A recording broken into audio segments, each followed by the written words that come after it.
Based on the feedback I'm getting, there are men who've been married 15, 20 years that said they've never heard their wife apologize. That's hard to say. I know some men who say, yeah, I'm just started dating someone. She's struggling to apologize.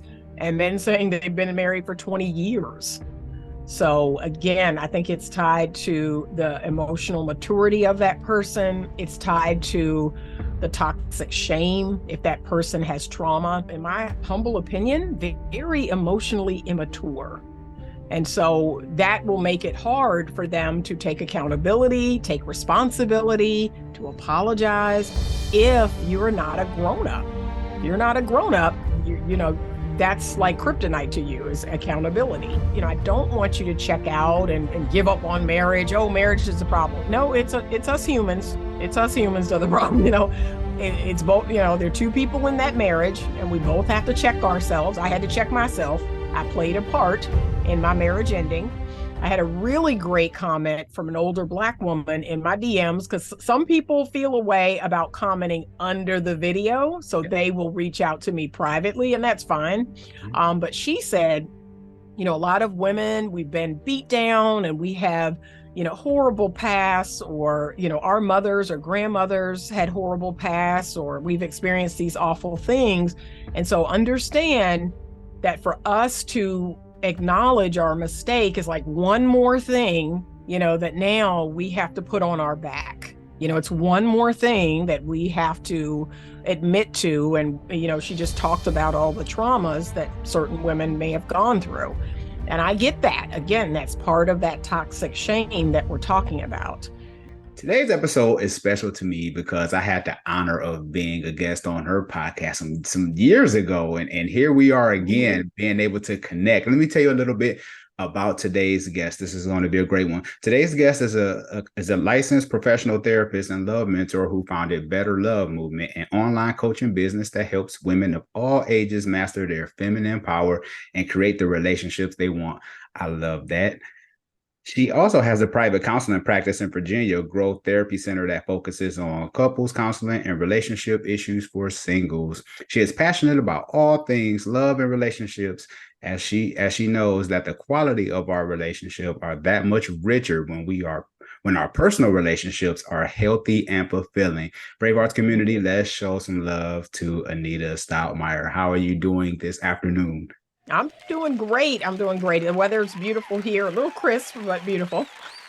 Yeah, it was a little cold out here in Texas this morning too, so it's about that time.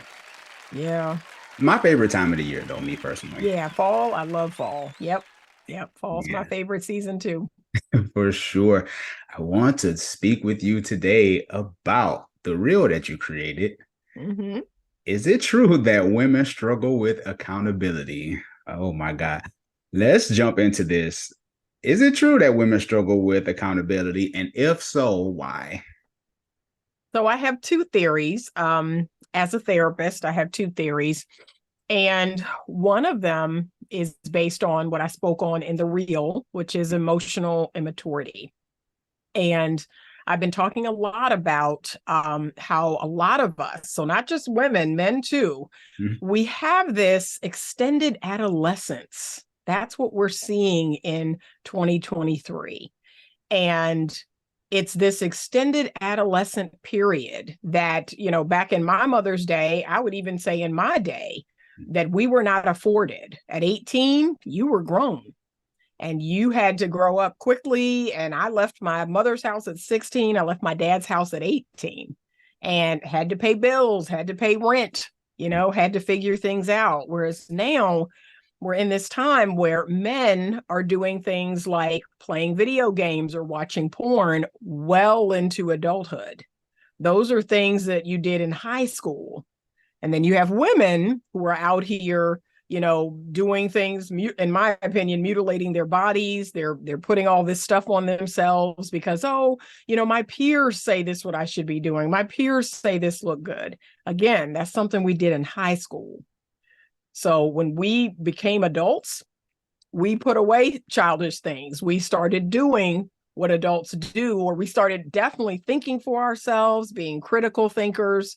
So we have this extended adolescent period. And so it's making people, in my humble opinion, very emotionally immature. And so that will make it hard for them to take accountability, take responsibility, to apologize if you're not a grown up. You're not a grown up, that's like kryptonite to you, is accountability. The second reason as a clinical professional is what we call toxic shame.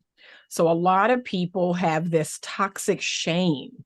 And it basically means that if I admit to a wrongdoing, oh my God, I'm a bad person. I'm a horrible person. And so they struggle with admitting, okay, I made a mistake or I was wrong. I shouldn't have done that. But people who have toxic shame, they find it very hard to do because they don't have what we call dialectical thinking. And that means two things can be true at the same time. So for instance, I can explode on my partner, or I could say something I didn't mean or say something offhanded. And I can go back and I can apologize for that, because that doesn't necessarily mean I'm a horrible person. It could mean that I was under a lot of stress, or, something was happening in my life and I reacted poorly. But see, two things can be true at the same time. I can make a mistake and I can also still be a good person. I love that. Mm-hmm. I love that. That's good. Because I reposted your reel on my TikTok, and there was a lady that saw it, and she said she wanted to know which age group were you addressing, or is there an age group? Oh no, there's no age group. I've seen this in 20s, 30s, 40s, 50s. Again, that emotional immaturity, that can be someone in their 50s or 60s. I've seen that people still struggling to take accountability. So yeah, it can be everybody.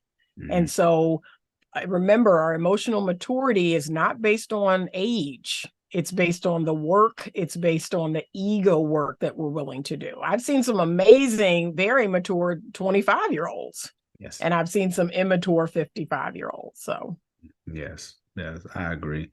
Because sometimes, do you think, in your opinion, or even through your experience, you think it's easier to be accountable to someone you've been with over an extended amount of time, opposed to, say, maybe you're a serial dater and you have a couple of people in your rotation? Do you think it's easier to apologize to someone who you've been with over an extended amount of time? Well, based on the feedback that I'm getting, because like I said, every morning I'm waking up to my DMs full. And based on the feedback I'm getting, there are men who've been married 15, 20 years that said they've never heard their wife apologize. So that's hard to say. I know some men who say, yeah, I'm just started dating someone. She's struggling to apologize. And men saying that they've been married for 20 years. So again, I think it's tied to the emotional maturity of that person. It's tied to the toxic shame, if that person has trauma. I had a really great comment from an older Black woman in my DMs, because some people feel a way about commenting under the video. So they will reach out to me privately, and that's fine. But she said, a lot of women, we've been beat down and we have horrible pasts, or, our mothers or grandmothers had horrible pasts, or we've experienced these awful things. And so understand that for us to acknowledge our mistake is like one more thing, that now we have to put on our back. It's one more thing that we have to admit to. And, she just talked about all the traumas that certain women may have gone through. And I get that. Again, that's part of that toxic shame that we're talking about. However, I always express to people, we all have something. We all have some sort of trauma or something we've been through. However, one, I don't believe in letting that define you. And two, that will never be an excuse for mistreating people. Those are the two things people know in my practice or out that I'm going to hold you for. Don't let it define you. And it is not an excuse for you to treat people poorly. I love that. That is good. I'm so glad you said that, because that right there can set someone free. Yeah.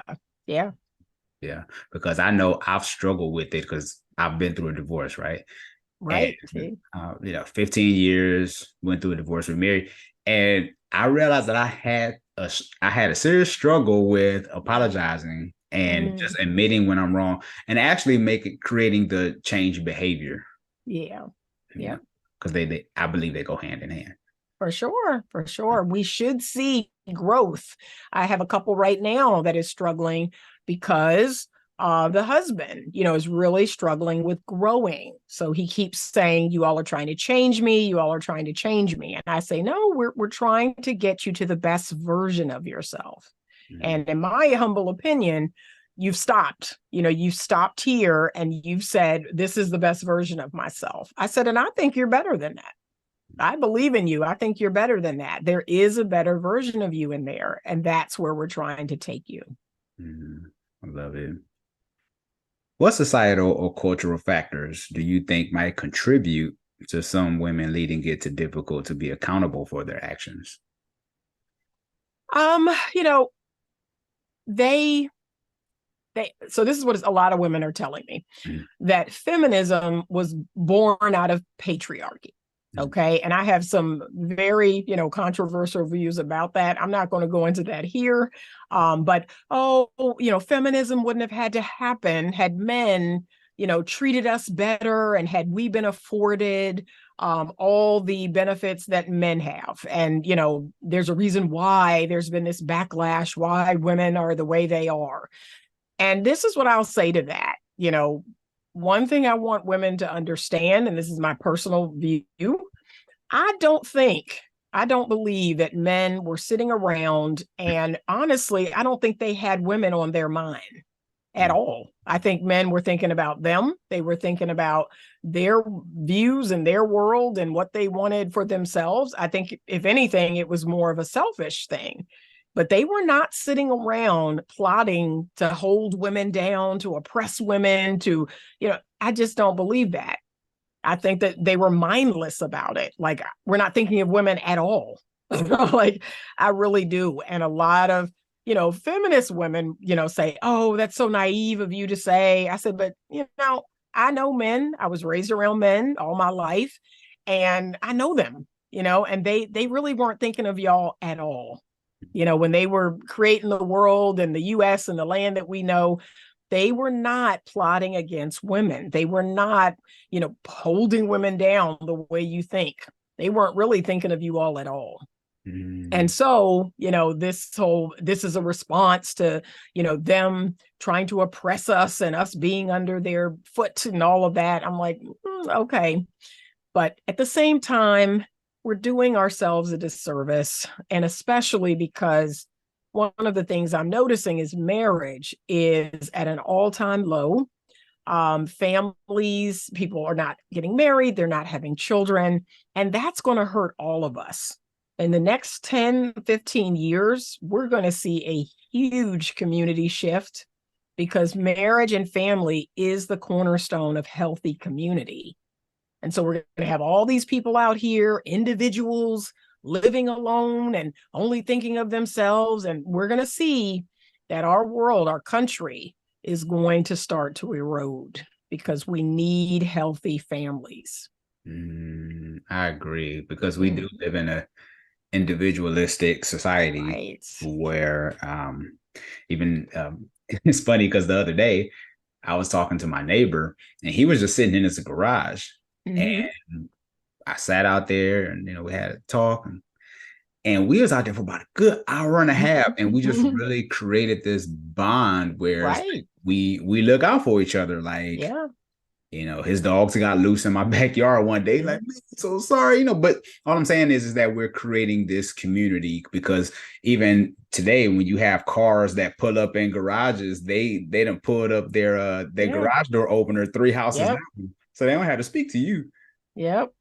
Yep. And I have the same in my community. Mhm, So on my street, I live in a subdivision here. mhm, And I kid you not, on my street, there are several neighbors who have the key to my home. I have several neighbors that, like you said, my dog has gotten out and they brought him back. But we have a community here, and it is a community of families. You have some single women who live here. We have lots of families. We have one single guy who lives on our street. We have some older folks who are just coupled, they're empty nesters, but we have a community here. And you're right, we look out for each other. We have community events. The next community event is the Halloween parade. We have that every year, where all the children in our neighborhood dress up. They go to the front of our community and they march down the street, and then we all meet in the cul-de-sac and we have pizza and soda, and then the kids go trick-or-treating. It's a whole thing. It's a whole thing. Everyone dresses up. I dress up, giving out candy. It's amazing. Yeah. And it hurts my heart to think that there are millions of people that will never experience that, because they're going to their little apartment, or they're going into their home, like you said, and just closing that garage door, and they're not interacting with anyone. That's really sad to me. Yeah. Because we have the whole world in our hands on these devices, yet Right. there's so many depressed people out here. Exactly. That loneliness epidemic. And I see that. I actually recently created a meetup group because I wanted to connect with people who enjoyed all things personal development, some metaphysical stuff, just different things. And I personally created a meetup group. And so now people are joining that meetup group. We're going to have meetups once or twice a month. We're going to talk about, all kinds of interesting things. But my hope, I put in the bio, that this meetup group will be the cure to loneliness, that we can make real connections. We're going to have what we call a check-in chain. I used to do this in college. I created what's called the check-in chain. And so we had a group of friends. We were all in a study group together, and we took similar courses. But what we would do is every Sunday, we would go down the check-in chain. So I would start it. I would call the person underneath me. I would check in with them for 10 or 15 minutes. Then they would call the person underneath them, and so on, and so on, and so on. And everyone got a call from someone in the group, just checking in, just seeing how we were doing. So I plan on implementing that in this group, doing the check-in chain. That's cool. I like That's cool.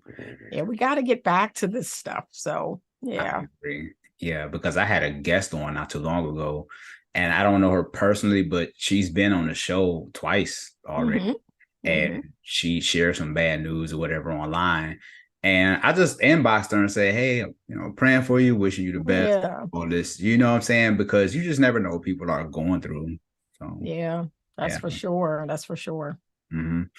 This isn't in my notes, but I thought about this. With men, and I know this is a topic about women, but I kind of want to shift it just a little bit.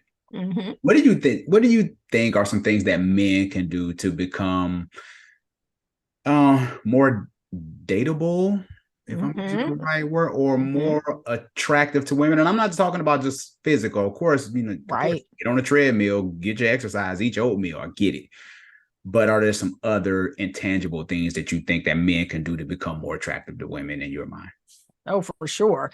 So I have more male clients in my practice and more male coaching clients this year than ever. And that's a great thing. Like, men are finally kind of waking up to personal development, to being their best self. One of the things that I work with men on all the time is their social skills, working on their social skills, working on their communication skills. Their communication skills are not great. They definitely need better social skills. They need to learn how to read social cues. And then the third thing is conflict resolution skills. They're not great at managing conflict. Men by nature are very conflict avoidant. So they tend to run the other way. So the dreaded words, hey, we need to talk. Oh, they're gone. They're like, oh, no, I'm not doing this. And I want to see men go, yeah, what would you like to talk about? Like, I want to see them run into conflict like firemen run into buildings on fire. That's what I want to see men do. And what they're going to see is the more they do that, the less conflict they're actually going to have. But because they're so busy running away, making excuses, it's just building. It's building. And how about this? Even the conflict within themselves. I see men that want to address something with their woman or their wives, and they push it down, push it down, push it down. And then it comes up like they can't hold it anymore. And here we go. It blows up, or they blow up. And I'm thinking, wow, you could have avoided this had you just gently said, hey, babe, I'm noticing something and it's making me really uncomfortable. Can I share some feedback with you? Can I share some constructive feedback with you? And I actually give men these scripts. Like, I have them printed out. I have them go home with it. Like, here's your script. Okay. And this is how I want you to say it. And they always come back with good reports. They're like, oh man, I said the words you told me and it worked out great. You were right. It was not that bad. We talked through it. She was like, this was great. This was a great talk. This felt good. And you're right. I'm going to start doing this more.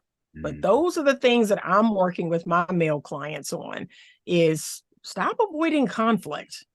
And conflict will not always lead to the end. A lot of men have this, oh, it's going to be over. We're going to break up. No, it will actually deepen the relationship. Like, yeah, we had a hard conversation and she's still here. We're still together. Yeah. And it deepens the intimacy. Yes. But those are the three things that I'm seeing, is that the social skills are not great. And there's many reasons why that could be. Their communication is not great. And their conflict avoidance. That is a big one that I'm saying, no, I want you to go towards it. I've been telling men, and I send them to other, male platforms. I've been blessed to have so many amazing influencer friends, guys that create content. And I love one guy who's always says, you're not built to do everything easy. You're built to do hard things, right? Because men say, oh, but I'm not trying to hear her mouth. I'm not trying to get into it with her. You're built to do hard things. Like, I want you to believe that everything isn't going to be easy. So run into that burning building, just like the fire, run into it and put that fire out. Yeah. And you're going to feel so good about yourself. Like, wow, we had this conversation. It got my heart rate raised a little, but we're good. We're good now. Yeah, that's good. Yeah. Because even with my wife and I, we have this designated pillow talk time now. That's it. It's set for this time. Once we lay the kids down, she's like, yeah, this is our time, and I've even learned over time that there's nothing wrong, like you said, there's nothing wrong with conflict to build that muscle, because you got to build the muscle in order to be a little more comfortable in that level. Once you get to that level where you we have conflict resolution, that's okay. Like you said, it's not the end of the world. Nope. But you do build that muscle, and your communication actually gets better. Yeah. And I have men in my practice now. They're like, I'm out talking to my wife, and I'm like, "Ooh, there you go. See, that's what I'm talking about." And they're like, "Yeah, she backing down." Like, okay, well, I don't know if I want to talk about this. No, let's talk about it. So I love those reports. Yeah, they're like, "Nope, I've been practicing these skills, and now I can communicate my thoughts and my feelings. I do it in a way that doesn't necessarily blame her, because yes, we are sensitive as humans. We get defensive." But there's a way to bring it. There's a way to talk about it that, won't trigger someone's defensiveness. And even if you do, I encourage men to say, hey, how can I say this so you don't feel so defensive? Like, call it out. I'm noticing you're defensive. Maybe it's some words I use, help me to tell you in a way that won't make you so defensive. Yeah. Like, that is a superpower, to be able to communicate that way. Yes, I love it. And I was listening to a book from Dr. John Gottman not too long ago, and he talked about how he talks about in his studies how when they get ready to have a conversation with someone, hey, are you available? Yes. Yep. Yeah. Are you available? Don't just blindside people. So how I would bring it up when I was partnered, I'd say, hey, hun, I'd love to talk with you about the plans for our vacation. When would be a good time? Like, we would set up an appointment, and sometimes he would say, well, right now is good. And sometimes he would say, I'm in the middle of the game. Let's talk later tonight, or let's talk tomorrow. And I was like, okay, see? So it was never I'm throwing this on you and you gotta do it now. No, I gave him the space to tell me when was a good time. And every time I did that, that conversation went great because he was prepared. He got his mind right. He's like, okay, let me get my mind right. But when you just jump in there and hijack people, no, it's not going to go as well. So give people, and it's respectful. It's respectful. Give people that sovereignty to say, yeah, now's not a good time. We can talk later tonight, or yeah, that's it. Yeah. Mm-hmm. Yeah. The old school folks will call it tact. She has tact. Right.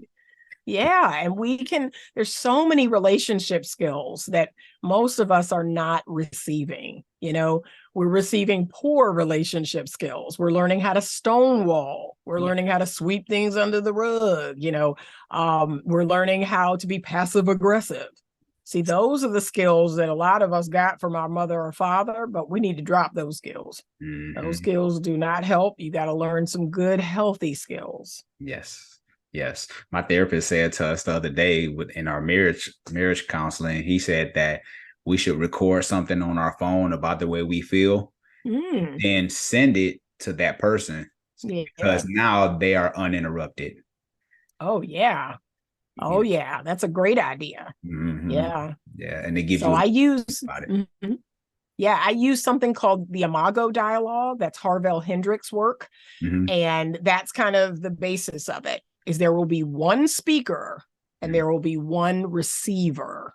And so when someone's speaking, all you can do is just receive, you mirror back, you can validate, and you can empathize. That's it. You can't jump in and say, well, I've been feeling that way too. And no, all you can do is hear it, mirror it, validate it, empathize with it. Yes. And then you can switch, like the other person can go and they can be the speaker and you can be the receiver. Right. Mm-hmm. But that's a healthy relationship skill. None of us saw that coming up, myself included. Yeah. I didn't see my parents do that. So but that's why I love the work that I do. I get to teach people how to have healthy relationships and how to have healthy relationship skills. Mm-hmm. Yes, because because my wife and I, we've been working on our communication, and I tell her, I say, what I heard you say was, and then I feed it back to her. Yep. And then she confirmed, yes, that's what I said. So now I'm hearing it twice. Yep. Good. Y'all are doing good. And what makes me so proud about that, right, is like you said, there can be some shame around a failed marriage. I'm divorced, and I don't consider it technically a failed marriage. I consider it a relationship that ended. Mm-hmm. And in my case, it needed to end, so I'm like, yeah, that relationship needed to end. But there can be a lot of shame around that. And what I say to people is, I don't want you to check out and give up on marriage. Oh, marriage is the problem. No, it's us humans. It's us humans are the problem. It's both, there are two people in that marriage and we both have to check ourselves. I had to check myself. I played a part in my marriage ending. But what I have done is I've gone on a journey. And for the last 25 years, I said, you know what? If I'm ever given the chance again, I got this. I got skills. I got tools. I know how to watch my mouth. I've done my ego work. Oh my gosh, it's just been amazing. Yeah. And I've had some, amazing partners since then. And they've helped me to grow. They've helped in the evolution of who I am. So let me tell y'all, whoever my next husband is, like he getting a whole lot. He's getting a whole lot and he's going to be like, wow, this is amazing. So I'm glad you're doing that work. That's amazing. Yes, it can be challenging at times, but I always tell myself it's the long-term investment. Do it now so it isn't killing you on the back end. Exactly. Good. That's amazing. And I wish more people did that, but they have a failed relationship or a relationship end and they check out. They're like, nope, I'm never doing this again. And marriage is the problem. I'm like, no, that you're not taking full ownership. It's us as humans. And, again, I'm a wonderful woman. However, my mouth got reckless. I can own it. My mouth got reckless in my marriage. I didn't fully lean in to my husband's leadership. There's a part of me that was always kind of step back, like, I don't know what you're doing. And he could feel that, like, okay, you don't trust me. You're not leaning into my leadership. There were some things on my end that I had to check. So yeah, we all have to do that. Yes, that's beautiful. Like you say, we're just being human, right? Just That's it. That's it. There is no shame in that. We're going to make mistakes. But that's the main thing. I try to slowly walk people through in therapy when it comes to accountability is I try to be as gentle as I can, but at some point I will confront you. And so in that first session, and plenty of people have heard me say this, I kind of give them an idea of what my style is. And, I let them know it's not for everybody. I say, hey, I'm going to be as sweet as I can be. But at some point, I will confront you if I see things that are hindering your growth. yes. And most people, and this is what I wanted to, give context to about my reel. Most people, men and women, they're okay with that. And they do stick around and they keep doing their work. There's about maybe 3 to 5% of people that are like, oh no, I can't take it. And they run out of there. But most people, I think they want to grow. They want to be better. I love it. That's good. In your opinion, what strategies or support systems could help women become more accountable for their actions? So yes, I believe therapy is a part of that journey. Doing ego work, doing the work to become more emotionally mature. Those are things that, again, I work with women on. And again, I have to be very gentle because women are not like men. The men in my practice, they want a straight no chaser. Yeah. Like they're okay with me being very direct. And they're like, wow, you're one of the first women that I've worked with that's just very direct with me. You're telling me what the issue is. You're telling me what I need to do to solve it and how I need to fix it. And now I need to practice it. Women, I have to be a little more gentle. I have to listen. I have to listen to a lot of feelings. They're emoters, so I have to listen to their feelings and validate their feelings. But at some point, I let them know I am going to confront you. If I see things that are hindering your growth, if I see behaviors that are just not healthy, I have to call it out. And I warn them, like, it's not going to feel good. It's not going to feel good. But it is like my grandmother giving me castor oil, right? It's gonna be good for me, but I didn't like it going down, but it will be good for me. So I do, tell people what my style is, which is it's pretty honest. It's very direct. I believe in radical honesty. And, I'm kind, but I'm going to say some things. And so, I've had people leave therapy, and that's okay because I have to be my authentic self. Yes. Yeah. And I was telling someone earlier today, I said, Kevin Samuels and I, we had a lot of things in common. We were actually 2 months apart in our birthday.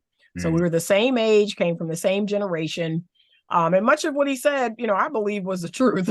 Yeah. I didn't like his delivery. Yes. Because I didn't think it was edifying. I didn't think it was said in a way that was actually going to inspire people to want to be different. I think what it caused women to do was again, that toxic shame. Yes. So that's not good. We don't want to make people feel worse about themselves. We don't want to re-traumatize people. Like, that's not my intention, but we do want to give them the truth in a way that hopefully, it can land, they can hear it, and then they can make some changes. So one of the great things that a lot of men don't realize about that reel is I've had a lot of women come into my DM that want to work with me. So yes, there are women who they notice that in themselves and they want to do the work. That's good. Do you see any difference? I'm trying to think of the best way to say this because we just talked about tact. Yeah. Do you think women that, and just from your opinion, do you think that women that's more attractive? Do you think they struggle more with accountability to opposed to women that might not be as attractive? Right.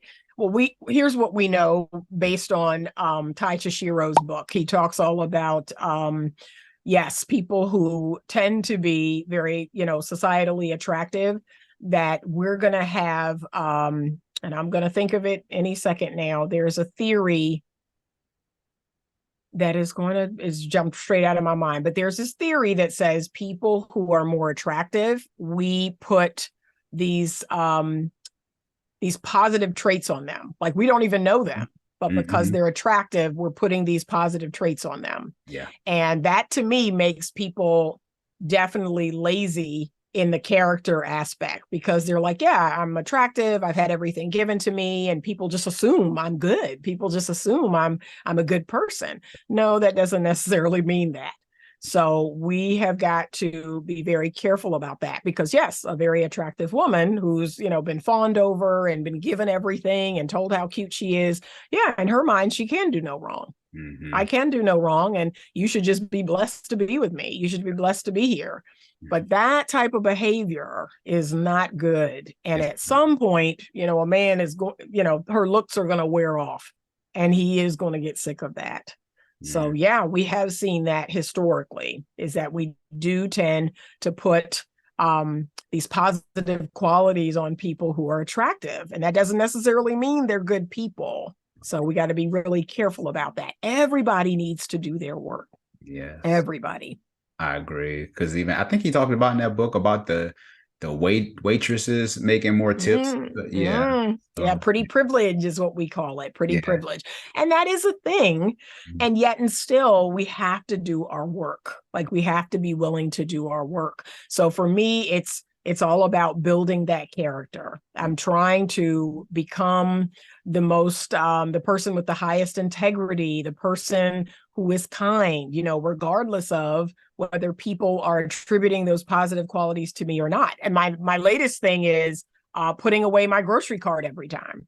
Like I am really committed to that now. And so I've put other people's grocery carts away. Like it's such a simple thing, but I'm like, yeah, I want to be that person. So it's something I've been working on. Like, how can I be better? How can I be kinder? How can I be more conscientious?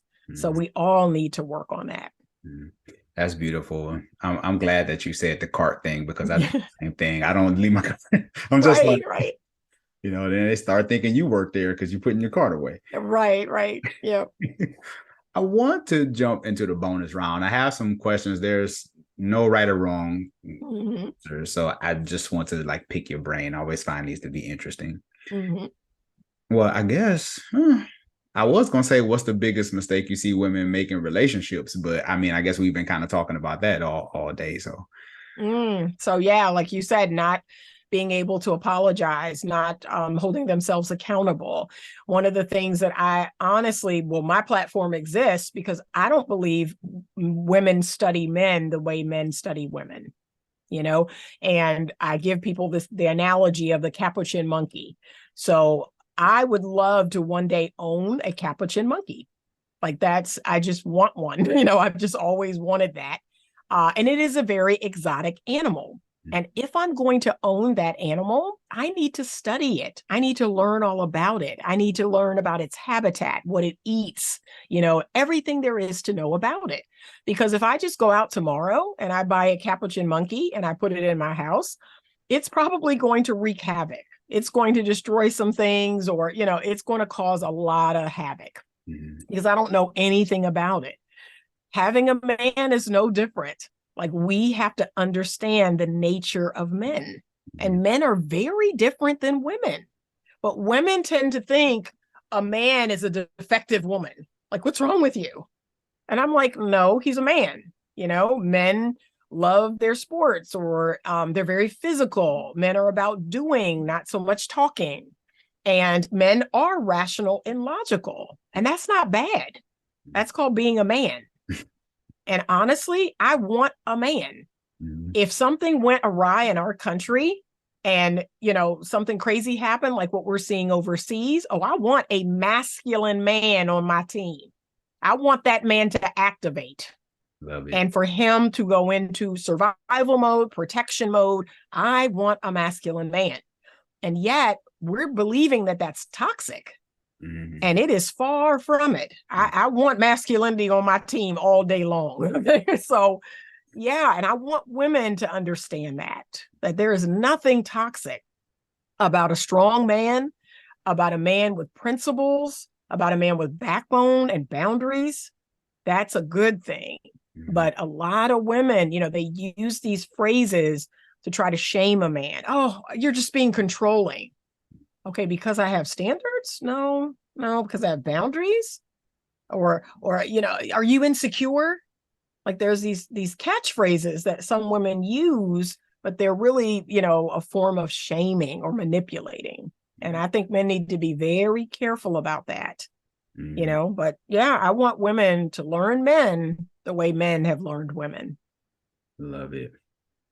From seeing your parents' relationship, what did it teach you about marriage?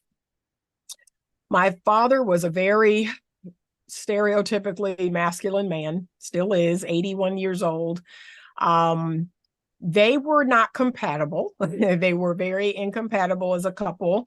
They should not have married. They should have had a love story, not a life story. And I think they had a very, passionate love for each other. But they wanted to turn that into a life story. And really, it should have just been a love story. They should have just kind of had a summer fling and called it that. But, they attempted to have a life story, and their marriage ended. But one of the greatest things I think my parents' marriage taught me was about gender roles and how beautiful of a dance it is when you have that, when you have a masculine man and a feminine woman. My mom is the antithesis of femininity. And I'm proud to say that. I, too, am a very feminine, naturally submissive woman.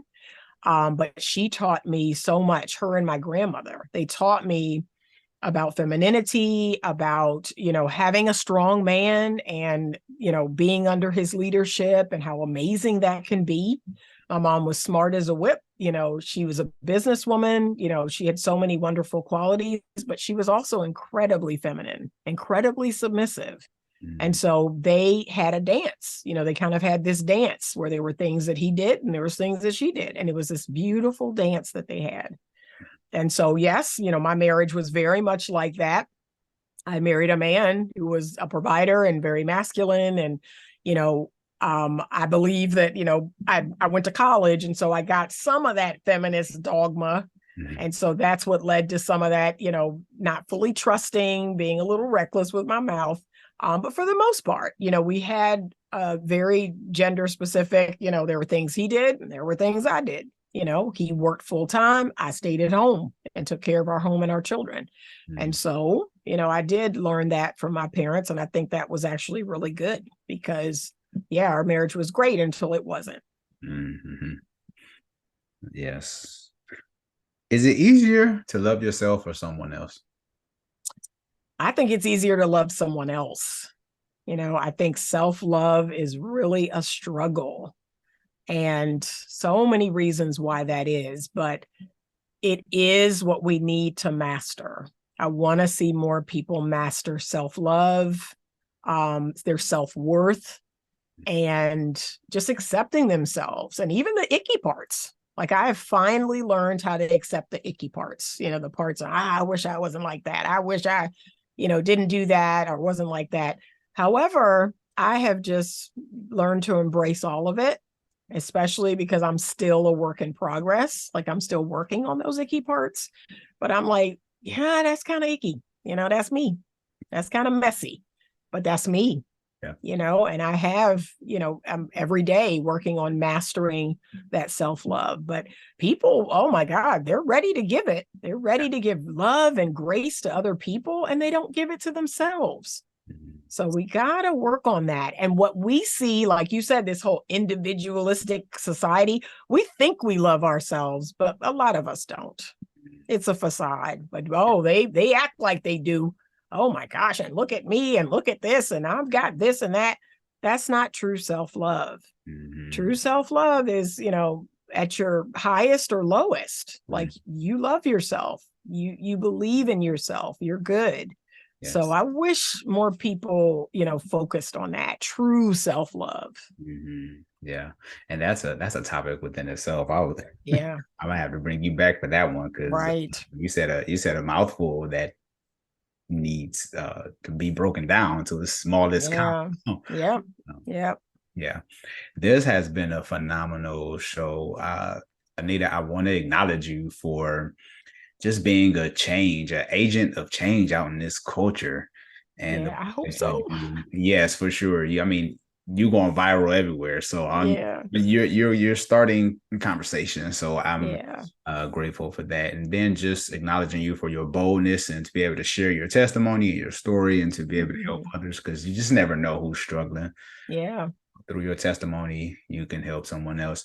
Let everyone know how they can get in touch with you. So if you want to find any of the content I create, it is Better Love Movement. So if you just Google that, it would take you to my YouTube channel. It would take you to my books. It would take you to my podcast, which is now, I no longer have my podcast but I have, I think, over 200 episodes of my podcast that you can listen to. It will take you to my Instagram, my Facebook. Everything out there is Better Love Movement. And I need to know if my partner has ever had a same sex encounter so that I know. Um, so the question originally was, how do you bring it up? I think as y'all are having conversations, I think you just say, so you want to talk about sex? Where you into? Have you ever had a threesome? I personally love a direct approach. I think when we start beating around the bush and we start trying to soften things, it gives Yes. the other person too much wiggle room. And I want to see your body language. I want to watch how your breathing pattern changes. Like, so I'm just going to ask, like, oh, have you ever had a threesome? And then you're going to say yes or no. And then I get to ask follow up questions because was it two of the same sex and you like was who was who in there, you know Mm, what I mean? mm. And I just think when you're talking about marriage, all of that's on the table. People want to get married. Sometimes people are in a rush to get married. But I think there are some questions that's necessary before saying I do. Sometimes you might see red flags, sometimes you might not see them. But through this episode, we're going to give you a little more clarity on what to look for before saying I do. What's up, Bravehearts community? This is Sean Heineman, your premier pre-engagement coach, back with another segment of It's Scary to Remarry, inspiring you to love fearlessly. Today's guest is a wife, a mom, a lover of Starbucks and all things office supplies.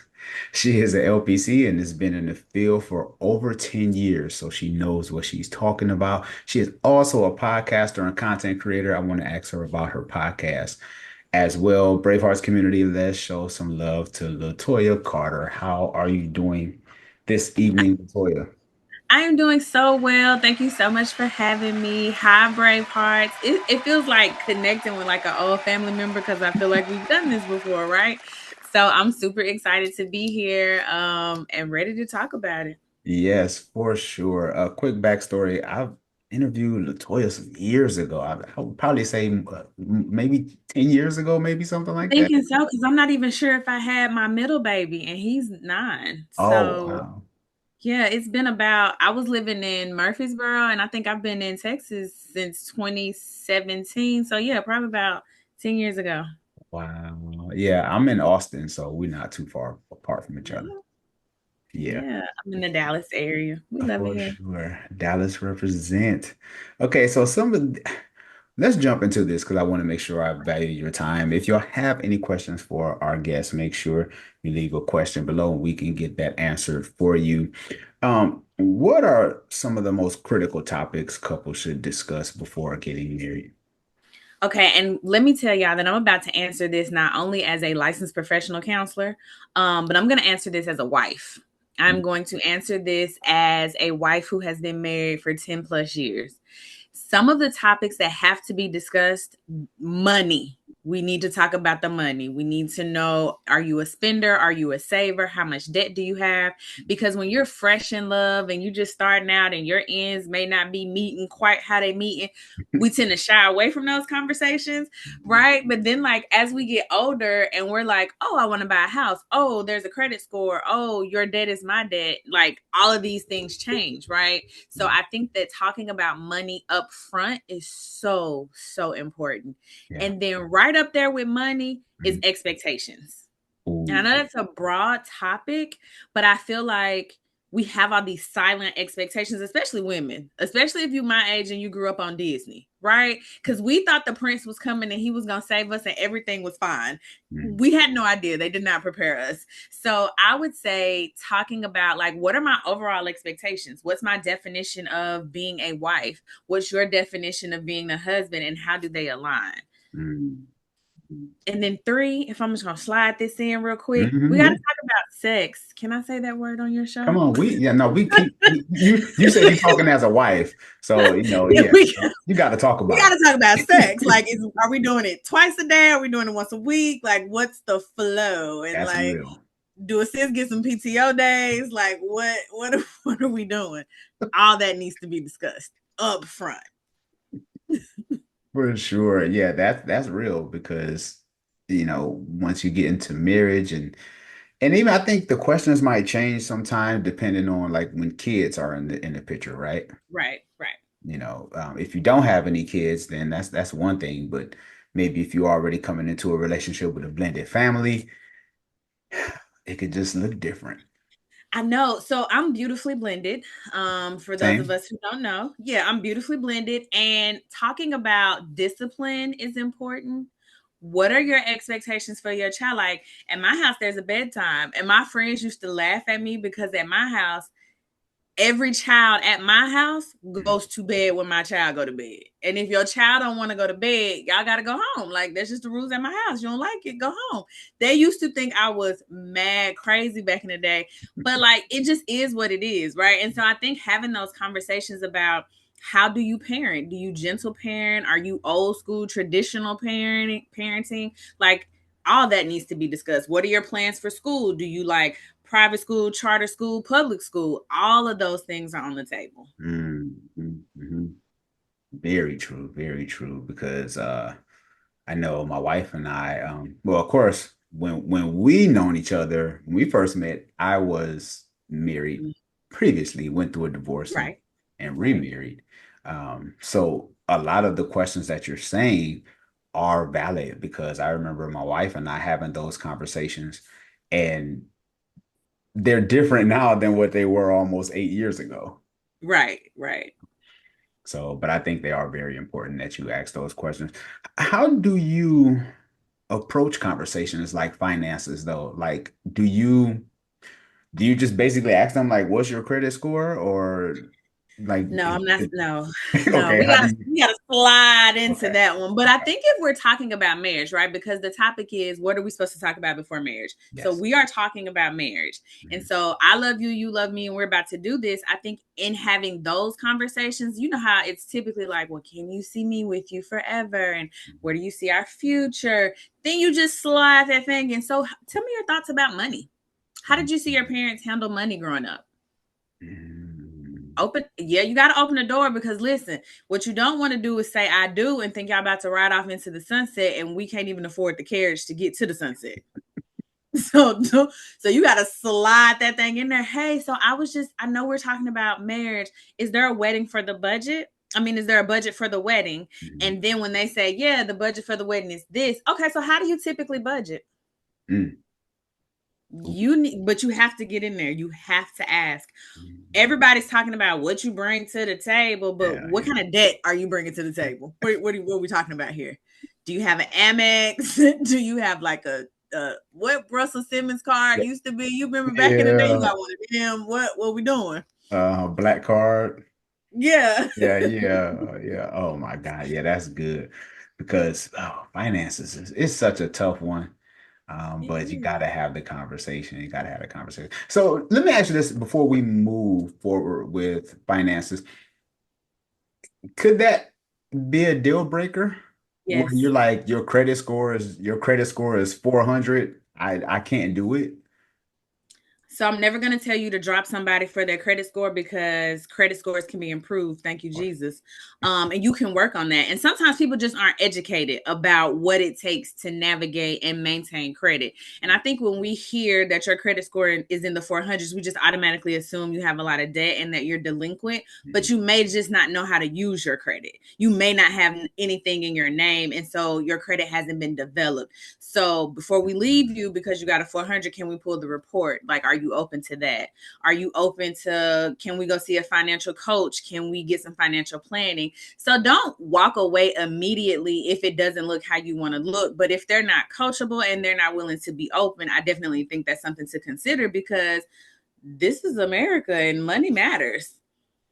Are we eating ramen or are we eating top ramen? Like, what? You just need to know those things. Yeah. And nobody really told me that when we got married. And so I tell everybody, make sure y'all talk about money. Yeah. What are the thoughts on, like, what are our goals for the money? Are we just trying to live check to check? Are we trying to do, like, I don't know, Bitcoin and get generational wealth? Are we selling insurance on the side? Like, what are we doing? What is the goal? What is the plan for this union financially? That's good. I like that. Yeah. Are we living check to check? Yeah, what's up? Like, what we doing? Ooh, that's good. Do you know who Wall Street Trapper is? On Instagram? Yeah. I think I've seen some of those videos. Okay. Yeah. Yeah. I remember I was listening to him on an interview one day, and he said, if you live in check to check, he said, you're poor. He said, you're not middle Yes. class, you're poor. Yes. And I was like, man, that is so real. And I'm thinking how many people actually might think that they're middle class, but just living check to check. No, so it's Yeah, I think we think we're middle class based on our salary. But if you make, because some people really are making good, what used to be good money. But I tell people, like, 100,000 is the new 50K. Like, it's not what it was when we were all out here trying to hit six figures. It's not that anymore. It's the new 50K. But I think sometimes we associate salary with class, not taking into account that I might be making 100, but I owe 105. So I still don't have it. That's good. Wow.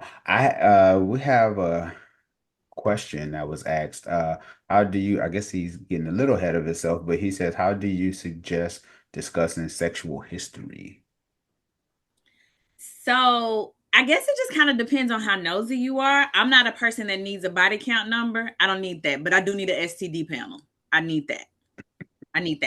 Like, I don't know that I care how many people it was. I care, are you clean and can you commit to me? So I think it's about, what do you care about? If you need a body count number, I'm going to challenge you to consider, can you handle the number?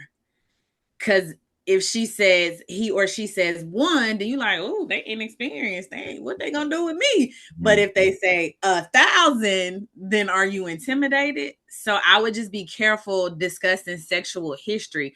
I'm more concerned about the STD panel. I want to know that you're clean. And then I also want to talk about preferences.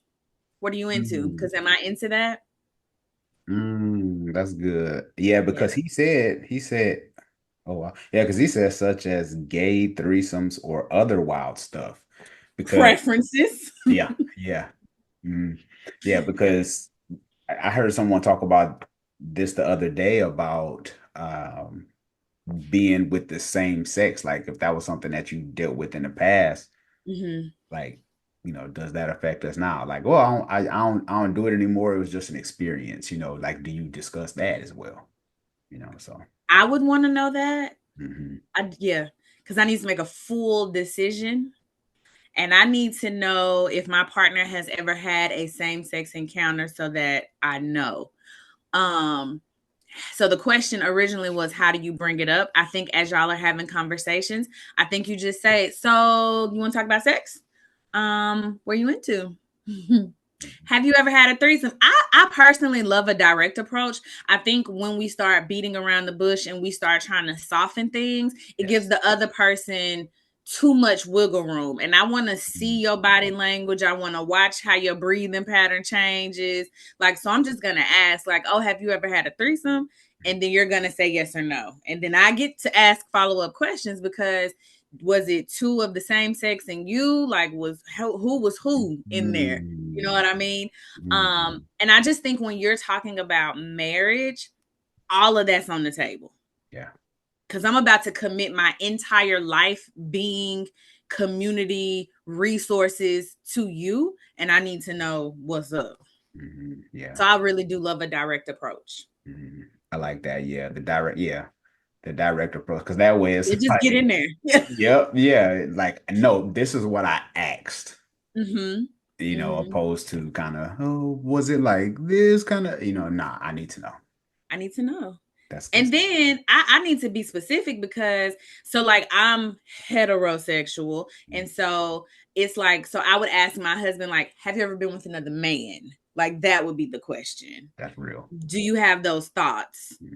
Have you ever engaged in a threesome? If he were to say yes, I would say, so tell me what the sex of the people were. What was going on? Because what if it was two men and a woman? Like, I need to know that. I need to know what's going on. Yeah, because Preferences. that's real. Because give or take the situation, hey, I don't swing that way, but it was two Right. guys and a woman, so it's So it's like, do you? real conversations. Real conversations. Yeah, Yeah. we starting off real. Coming up. Yeah, I be trying to get to it. Like, what we doing? Let's talk about it. No, that's real. That's real. How do you feel about I know we talked about blended families a little bit, but maybe how important is it to know someone's the parent's child? Like, do you feel like you physically need to meet this person? I do. Okay. I Okay. do. Only because children who are, typically healthy, haven't experienced a lot of trauma, they aren't tied to the same social norms and the same niceties that we are. And so if my child has an adverse reaction to you upon meeting you, they probably sense something, feel something. You know how they say babies and dogs know? So I need to know if my baby is going to be scared when you walk in the room. I need to know that. So I do think that I think that they should physically meet. But I also think it's personal parenting preference. I am not a parenting expert. Let me repeat for the people in the room. I am not a parenting expert. But I just think if we're going to combine lives, I need to see how you interact with the life that I created. I need to know what that looks like. My child can't go to sleep and it's just us. Then we wake up tomorrow, have a ceremony, and now here you are. I don't think that's fair to the child. Especially considering age. Now, if you got a 6-month-old, I don't know that you could do that. But like in my case, my daughter was 10. She turned 10 the day after my wedding. So yeah, she needed to know. Got you. Yeah, that's good. That's good. How can couples navigate conversations about career ambitions and work-life balance? The B word, oh, it just makes me cringe because I really don't believe in balance. I don't think that's a thing. Because the definition of balance is all things are equal. All things are never equal for real. We be trying to play like they are, but they're not. That's So real. how do couples navigate those conversations? I think it kind of depends. Is there conflict around that, or are we just having a conversation about it? Because if there's conflict around that, it's usually not career and ambition, it's typically money. So if there's conflict, then we need to have a conversation about the money. Because if your person is a gamer, but they making multiple six figures and they paying all the bills, you don't have a complaint.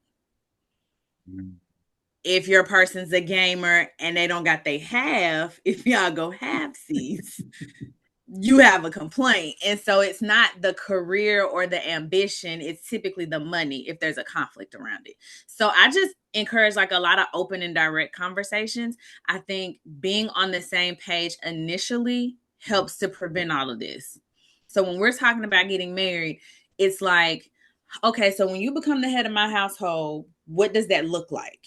And then typically the man is not giving you the answer that you're looking for. So you ask a follow-up. You say, financially, what does that look like for you? Are we doing half C's, 1/3 Z's? Are you paying for all of it? What does that look like? So if there's conflict around money, that usually tells me that there wasn't a financial conversation had before the lives connected. So before we moved in together, before we got married, before we did any of that. Yeah, and I think being supportive, I think you can just ask, hey, so like this job you got, you really like it? You trying to stay here? Is this where you want to retire from? Is there anything else that interests you? Is there something that I could support you with? I think you could just ask. Yeah, for sure. Like you said, be straightforward. We have another question. Is it okay to ask exes about why they broke up with their current partner? So is the question, if It we're together, would I ask your ex? Yeah, she says, is it okay to ask exes about why they broke up with your current partner? Yeah. S- I mean, I So feel like I feel like this is life and you get to do it how you want to do it, but I always think about like for every action there's a consequence. And so if you were to ask your partner's ex, how Mhm. would that make your partner feel? Because then does your partner feel like there's a lack of trust? Is your partner going to be left feeling like, well, dang, I said she was crazy or I said he was crazy. Why didn't you just believe me? Mm, So making sure that you can handle the consequences. And then also, you may get an answer that you weren't looking for. And then how does that change the dynamic in your home? And so, mhm, like, you've opened up this door of like mistrust and doubt. And then, like, how does mm, that impact everything moving forward? So, I mean, I guess you could, because like we grown, you can do whatever you like. But I don't know that I would encourage that. mm. That's good. Yeah, because and I heard someone talk about that. I heard someone else talk about that too. Like you should ask the ex or whatever. But like you said, it's almost like you're starting a relationship with all these negative, you know, stuff the way you were in your past or Right. with that person. Right. Yeah. Because let's talk about how, and I've seen it happen. A man can dog out every girlfriend he has ever had. Then he finds the one and he is flying right straight, like married her, wifed her up real quick, and like he's fine. And women too. Like women, we do our thing or whatever. So I'm not just saying a man, I'm just speaking from like being a heterosexual woman, but you can be a terrible partner to everyone who's not supposed to be your forever partner. But when you meet your forever partner, they can unlock something in you, and you like, oh, I got to get right. I got to go home. Like, no, I'm good. You know what I mean? I Mhm. think that it's important to understand patterns, but I also just believe that people can change. And Yeah. so, even though he or she might have been terrible to the person before you, it doesn't necessarily mean they're going to be terrible to you. Mm-hmm. That's yeah, because so you believe in more of people can change depending on who they're with. If they want to. If they want, yeah. I also think people get to a certain age and I hate to say settle, because I'm not saying settle for their partner, but I'm saying settle within themselves. And they're a little bit more stable, a little bit more calm. They don't have the same interests. They just kind of grew up. So I do think people can change based on who they with. Yeah, that's good. That's good. Hello, everyone who are joining us. Hello, Calabria. She says she's getting married soon. So, do you have any questions for our guests? Because Latoya is asking all the questions. I don't know if you were able to get in earlier or not, but she's giving all the dope advice. So, if you have any questions, make sure you ask. Oh, now my wife and I we dated long distance before we married. How do you Okay. feel about long distance love? Oh, I love it. I'm here for it. Yeah. Before I got with my he's my husband now, but before he was my boyfriend, I used to date long distance. Mm. It's something so like special about, we are long distance and like I love you and it's like all about us when we see each other, and then I can go home and be in my space Yeah. with my things and like my stuff situated how I want it. Like I'm okay. And now I don't think that it's good to be long distance forever. Right. But I do think that long distance love is cool. Yeah. Because one thing I think that really helped my wife and I was we was on Skype. So I guess I'm saying how long Mm-hmm. ago this was. We used to read books together. Nice. I think that the emotional connection is bigger because we can't just paw each other and like touch on each other every time, and then we're also not as distracted by the things that are in our daily life. So when you're long distance and your partner calls, you like, okay, let me go to the other room. You know what I mean? Like Yeah. you're going out of your way to turn the TV down, or like Hmm. I'm cooking, but hold on, let me put it on the eye of this eye of the stove. You know what I mean? I think you go out of your way to give this person your undivided attention. And so I think the emotional connection can sometimes be better. Yeah, for sure. Yeah. Yeah, because I think even from a physical perspective, I think you know, even with sex, right? Like you really have to know this person. Yeah. You know, you got to Real. really know me because I'm not about to catch a flight. I mean, some people will catch flights, you know, to do what they're gonna do, but for the most part, Right. you got to try to get to know someone. Uh, okay. One of our guests, Calabria asks, any advice for a busy single mom getting back out on the dating scene? Get out on the dating scene. Nobody is coming to your house unless they work at Amazon or they're the trash guy or they're trying to rob you. Prince Charming is not showing up at your house. So I do encourage you to get out. That's the only way you're going to meet people. Now, I met my husband on a dating app, but my clients and my friends, they say don't do that no more. So I don't know. I don't know. I don't know how else you meet people these days for real, right? Like you're not in school, you don't have those like built-in social activities. So I like the dating apps for people, but the people that's actually on them was like, nah, don't do that. So my advice would be to get out. But then also, if you are dating to be in a relationship, date to be in a relationship. Like the moment they start acting shady, the moment they like, well, I'm not sure, move on. Because people take up space. And if you're dating to get married or if you're dating to be in a committed relationship, you can't be playing games with Mr. Wrong taking up space. Mr. Right can't get to you. That's so, true. but definitely get out so that you can see what's going on. Yeah. Yeah, for sure. Because the Amazon guy, I know you drop your package off, but you know, He got a wife. You don't yeah. want him. He got a wife. Any, another question came in. Any suggestions? Oh, well, we talked about long distance dating, but she says when you both own homes and have kids with involved co-parents. Ooh, y'all got to have a family meeting. Yeah.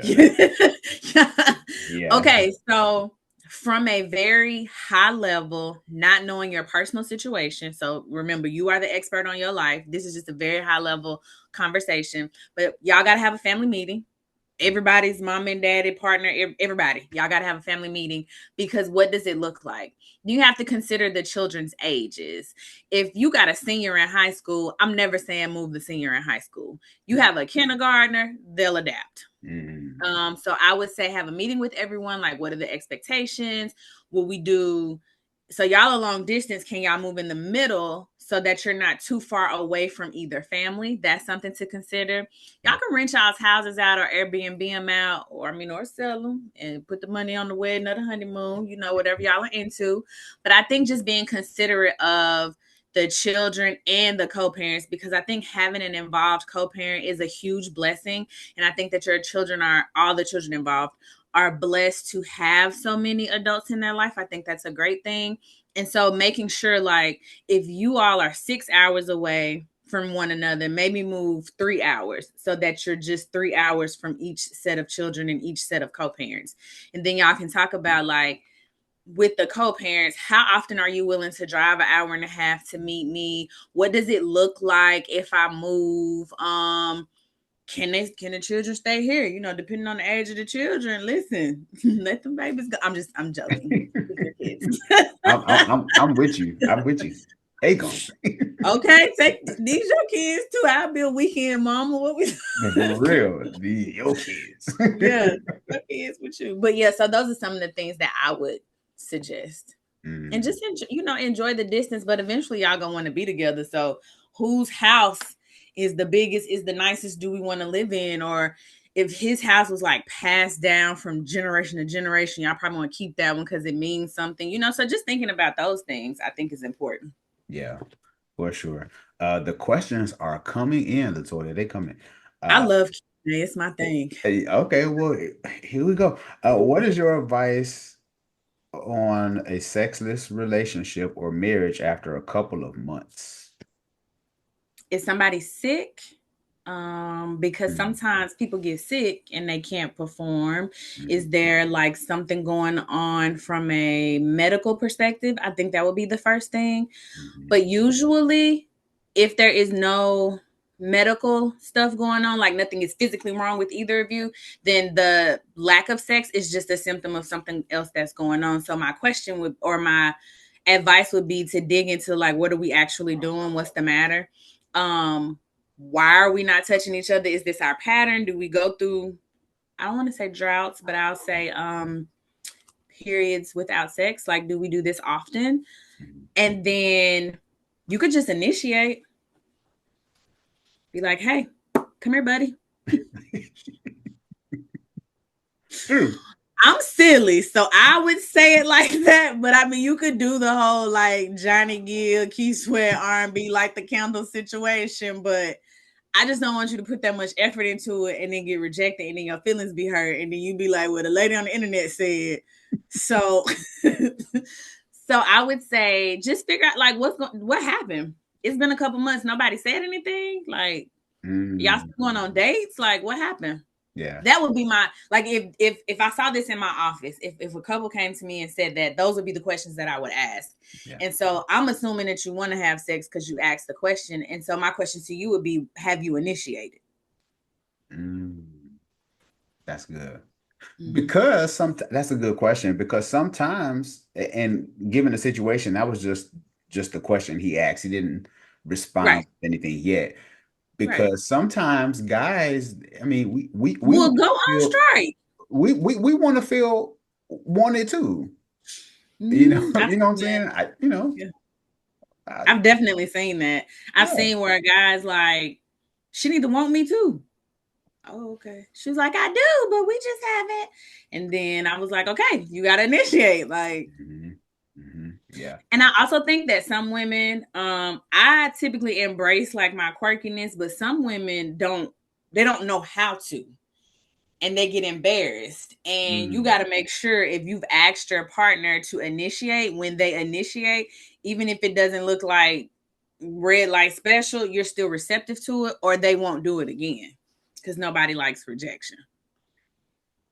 Got you. So are you saying that they have to accept your authentic self when trying to make that approach? Well, wait a minute. He says when on dates, no illnesses. I've constantly initiated, and she's just been stressed with school. Oh, okay. So I'm not trying to be a pocket watcher, but is it possible for you to take her like on a getaway weekend? And it could be a staycation. We ain't got to get on no flight. But is it that she's just not responding because she's stressed? But if y'all are married, she got to figure out how to navigate that stress and navigate the marital bed also. Yeah, for sure. Yeah. And I'm assuming that's probably a conversation that they didn't have in this process of starting school and the stress that comes with it. Right. Because 2 months that's a lot. I don't think that's fair either. Yeah. I don't. And so I get in trouble for this when I see couples, because they're always like, you're just agreeing with him. No, I'm just trying to be objective. And like 2 months is a long time. And if he step out, you're going to be mad. So what's up? Like, yes. What we going to do? Yes, I totally agree. How do you? He didn't respond or anything yet. So if he respond, I was still. I'm kind of interested in this piece right here, because it seemed like he's asking legitimate questions, and I'm interested in your answers, because I'm like, that's pretty good. Yeah. What was I about that? Oh, what are some? How can couples prepare for conflicts, and what strategies help resolve them in a healthy way? I love this question because people are always like, I'm going to be ready for conflict. And when conflict happens, your heart beating fast, your emotions are going, and you ain't thinking nothing about what that lady said. So I would say individually having really good emotion regulation, or really good awareness of your body, awareness of what it looks like for you to get upset is important, because then you can understand like, oh, I'm escalating. I don't want this to be a conflict. Let me do what I need to do to de-escalate. So I think having awareness internally is very important. But then let's say y'all are in the thick of it, y'all forgot everything everybody said. Somebody has to take a time out. Nobody is listening if we're yelling. Nobody is listening if we are defending. Nobody is listening if we're blaming.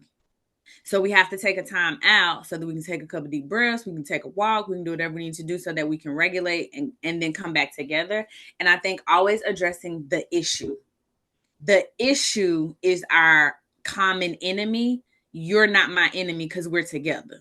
Right. And I think what happens is when we're in conflict and when we're arguing, it feels like you're my enemy. You're not my enemy. The lack of sex is my enemy. You didn't put the toilet seat down. That's my enemy. You didn't call me back and I told you I was scared. That's my enemy. Remembering what we're trying to fight or navigate against is the thing or the behavior, not the person. Yeah. And sometimes that can be hard to, when you're in the middle of it, you the devil. Yes. You the devil. Yes. Yeah, that's real. And I wanted to ask you, there's another question, but I wanted to ask you this real quick. How do you feel about how long, I guess you don't have to be technical, but how long should you take your break? Because sometimes I feel like when you go for a walk or whatever, sometimes I feel like people like building their case. They are. And so let me tell you, so when I'm talking to couples, I tell them like we have rules to time out. Time out is not a free-for-all. So the rule is we don't leave the house in the car. We don't call other people. And we actively try to calm down. You don't take a time out to be like, okay, they said this, I'm gonna say this. They got me messed up. Like you hyping yourself up. That's not what the timeout is for. Because now when you come back to the conversation, you're not calm. Remember, I wanted you to be calm. I didn't want you to be hyped up. So that's part of what I say. Like, don't hype yourself up. You are actively working to regulate. So you taking deep breaths, you saying, this is my partner, I love them. You saying a prayer if that's your thing, but you are actively working to regulate your emotions. I personally feel like as an adult, you should be able to come back within 15 minutes. If you can't, go see that lady because we need to figure out why. Why is it taking so long? Okay. Yeah, because I didn't know if like taking a break meant, I'm gonna go and catch a movie, I'll be back kind of thing. Like I didn't know how long. Because what happens is a movie is 2 hours, right? So now you have left me at home for 2 hours and you gone. I done created 45,000 scenarios and none of them are good. Got you. Makes perfect sense. I got you for sure. Another question was asked, if your future spouse doesn't want to perform a certain act or positions, should that be a deal breaker? That's a very internal question. I don't think there is a should. I think, can you go the rest of your life without this act or position? That's the question you have to ask yourself. Because if it's something that you feel like you have to have, it's something you feel like you need, like you feel like this your jam, you're going to eventually cheat to go get it. We just like people gonna get their needs met, and if we start to recognize and just really accept that people are going to do what they need to do to get their needs met, I feel like relationships will work a little bit better. So if this position is your like this is it for you, and this person is like absolutely not, can you go the rest of your life without it? That's the question. Wow, that's heavy. So wow. But what if they have like all the great traits, but they don't like doing that one thing? And I'm not saying anything that's like outlandish. You know what I'm saying? I'm not saying anything that's, It could be whatever. It could be from hot to not, mild to wild. Like it could be whatever. It doesn't matter. It's your thing. Can you live without your thing? And are you willing to give up everything that this person is for this one thing? Some people are like, yes, throw the whole thing away. Other people are like, no, I'm just going to silently suffer and just focus on the 80. It just depends on you. Like, because don't get with this person. And this person was very clear about their boundary. And they said, no, I am not doing this. And then you marry them and then you cheat on them with somebody who's doing this. Like you're the villain because they told you no. Wow. Oh, that's heavy. To throw the whole person away for a position. Some people will, and other people won't. But the thing is, 5 years from now, you haven't had this position and you got an itch. That's true. You like, but we married now. And they like, And I said 5 years ago, no. And my answer is no. Like they didn't change. They were upfront, which I always tell people, we never pay enough attention to the upfront honesty. We always think we're gonna change them. Mm-hmm. They're gonna get with me and they gonna see. And no, like people know what they want and what they don't want and what they gonna do. People typically know. Yeah. Do things change? Yes. Can they have seen something on a movie and be down for it now? Sure. But don't bank on that. Because what if they never see the movie? You know? Yeah. Oh, wow. That's good. Yeah, because, and I don't know why. Can you help me with this real quick? This is not in my notes because you talked about this. Why is it that people feel that they are the exception opposed to the rule when it comes to dating? Like, I'm going to be the one. I mean, he might have 3 baby mamas. Listen. And for some odd reason, you thinking that you are a unicorn. Listen, it's not just in relationships. It's in friendships too. It's in work situations. We always think it's not going to happen to us. We always think we the exception to the rule. And like I used to have that bad. Yeah. Like one of my friends had to humble me like, well, sis, if everybody do it, then I shouldn't even have the rule. You right, I'd never try you like that again. You know what I mean? Like, I honestly don't know why. I just think first of all, in relationships, I think we overestimate our own je ne sais quoi, our own whatever we're bringing to the relationship because it's us. Like, and everybody should think that they the bomb. Like they just should. Yeah. And so I think in romantic relationships specifically, we just think whatever we're doing, however we're catering, however we speak in a love language, we just think that's gonna change their mind. And it's probably not. Mm-hmm. It's probably not. Yeah.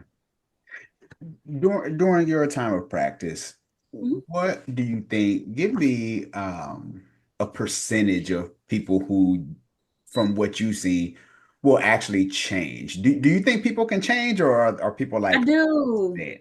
I Okay. do. I just think that the way we're looking for people to change is not realistic. I think we want people to go to therapy, take a class, whatever, and they're going to come out and have done a complete 180. That ain't really how it works. Mm-hmm. People changing in increments of like 5. Can you see the 5? Do you appreciate the work that we did to get to this 5? Yeah. You know what I mean? And so I absolutely think people can change and I absolutely think people can grow, but it just doesn't happen as quickly as other people would like. Because they like, well, you done been to 8 counseling sessions. Why you still doing this? And I tell anybody, the first 2 don't even count. The first 2 to 3 don't count. Like the very first one, it's all information gathering. I'm trying to understand, but I'm also trying to make you like me, because if you like me, then you'll come back and you'll tell me and you'll work. So the first 2 to 3 like don't even count. So you saying they went to 8 sessions, they really went to 5. 5.5. And so it just doesn't happen as quickly because sometimes people don't even know what they've been through and how that shapes them. I cannot tell you the amount of men that I have seen who are unaware that they've been abused. But now they know that they're abused. So we got to spend sessions like accepting that, working through that. Like we ain't said nothing about change. I said acceptance. So you keep talking to her, nothing's happening. Well, we're here now. Wow. So then after the acceptance comes the change, and it's still not going to be a 180. It's going to be like 2. And then 2 more. And now we're at 5, it's gradual. And so, yeah, people can change, but it's not that dramatic TV change that we think it's going to be. Yeah. It's kind of like, like the screen is just like 6 months later. Yes. They change. Yeah. Like they just switch scenes and then 6 months later. Right. Yeah. And now they got 6-pack abs. Right. And y'all know that's not how it works. Oh, I got another question. Cool. Is there a particular premarital book or workbook to buy in preparation for marriage? Yes. Hold on. So the Gottman Institute has an amazing premarital everything. So everything by the Gottmans is great. Yeah. But then it's a blue one and I can't ever think of it. There's one that I read. Well, there's one book I read by Gary Thomas called Sacred Marriage that was really That's good. Uh, That's good. Love and Respect by Emerson Edricks is pretty good. Haven't read that one. It's probably a little dated, but it makes love and respect so simple. It's just like, why didn't I? It's like, really? Like, it's such a simple read that you're surprised at yourself. Like, why didn't I catch that? Mm. That's a really good one. And What is it called? The Bulletproof Marriage? The Fail-Proof Marriage? I'm looking at my bookshelf. That's why I'm looking around. And obviously I don't see it because why wouldn't it be right here, right? yeah. But it's called the something proof, a fair proof marriage, maybe. Yeah, I can't find it. But that's a good one. Mm-hmm.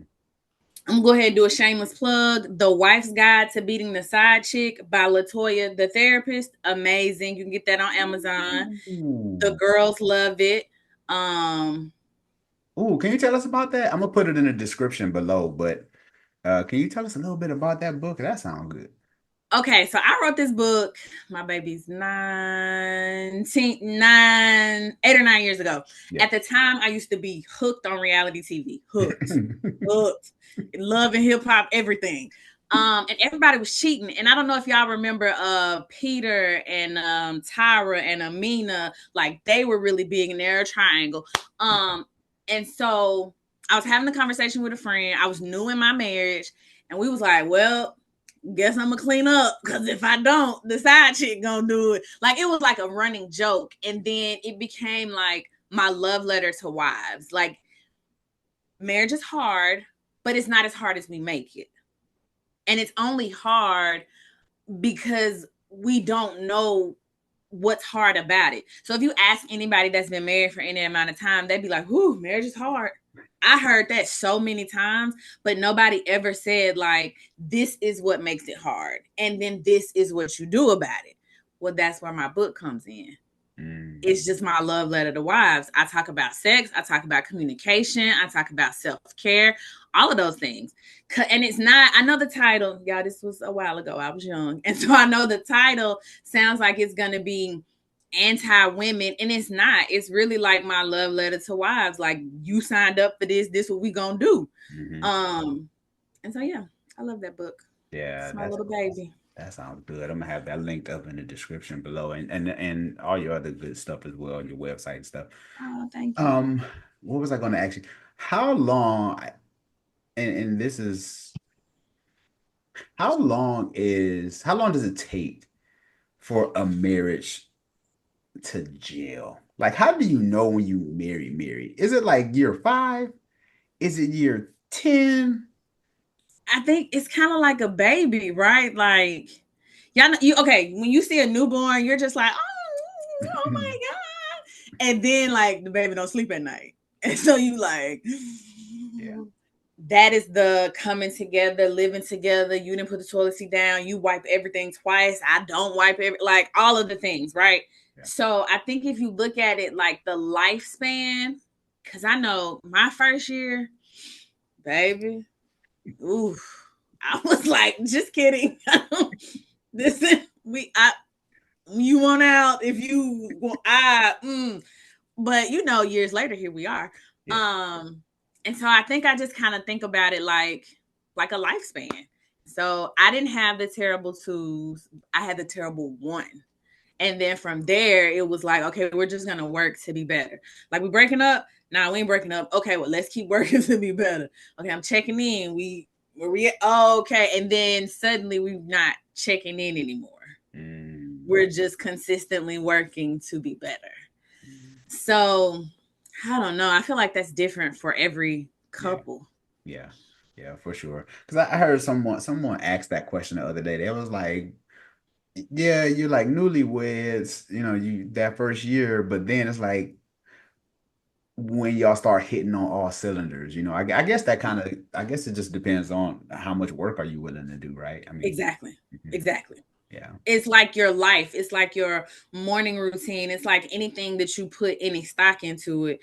It fires on all cylinders the more you put more stock into it. Like, you get your morning routine down to a science after you've practiced it over and over, and you see what you like and you see what you don't like. And you like, am I doing this because she did it? Do I really like green juice or whatever you're doing in the morning, right? Like, and you just keep working at it. And I think that for us at least, and for the couples that I see, the work just starts to look different. Like it used to look like, okay, I'm a runner. Used to be. And so it's like, oh, you done made me mad. I'm out. Like, I'm done with this. Daddy, come get us. Like, I'm not doing this. So that was probably part of it. And then like being a single mom, I'm very independent. Very. Well, I used to be. Child, I'm so dependent now. I mean, like, what was my life like before? Like, I would literally wait for him to come home and be like, hey, can you take me to Target? Y'all, I've been driving since I was 15. I used to steal my parents' cars. But I mean, like, could you run me to Target? And he's to a place now, like, if I drive to Target, he'd be like, are we beefed out? Like, you all right? What's wrong? It couldn't wait. Yeah. So I just think that to me, I feel like as long as we're having a different problem and we're having an internal problem, we could figure it out. When we start having external problems, I can't figure that out. Wow. That's good. Wow, that's heavy. Oof. Well, we might have to bring you on for a part 2 because anytime. Yeah, because this was good. There's questions. Yeah. Before we go, do y'all have any more questions before we close out this segment? Because I want to be respectful of our time tonight. So if y'all have any more questions, feel free to drop them below. Latoya, let everyone know how they can get in touch with you, what you got coming up. Tell us about the website, all the good stuff. Okay. So you can find everything that you ever thought you wanted to know about me on my website, latoyathetherapist.com. I spend most of my time on social media at Instagram at latoyathetherapist.com. And then if you just click the link in my bio, you can find everything. So just latoyathetherapist.com or Instagram at latoyathetherapist. So what do I have coming up? I have a podcast. It's audio only. It's called Say More About That. It drops every Monday. And I just talk about stuff. Like I talked about burnout this time. I talked about like building adult friendships and community. I've talked about relationship tips. It's really just stuff that comes up for me in session. And then I just expound on it, or something that like maybe somebody asked me and I'm like, oh, I want to talk about that because you can't be the only person with this question. Yeah. So obviously it's like mental health, relationships, wellness, and stuff like that. And that is my biggest thing right now is my podcast. It's on all audio platforms. It's on Spotify, Apple, Podbean, everywhere. Mm-hmm. Please find me, comment. Yeah. My newsletter, it drops every week. And so if you ever needed like personal attention, or like if you had a quick question, but you didn't want to book a session, you could subscribe to my newsletter and then respond to that. I do answer those. It's me. It's not AI. It's not an assistant. It is me. So if I go slow, please be gentle. That's awesome. That's awesome. Well, we got one more question. Okay. The question was, what are your thoughts on requiring your partner to reduce their weight or improve their health before marriage? Okay, reduce your weight is a trigger. People don't want to hear that. Improve your health. Lead with that. Yeah. And say to them, hey, we about to walk down the aisle. I don't want you to walk down the aisle and croak. Like, what's up? Let's go for a walk. And anything that you're asking them to do, be willing to do with them.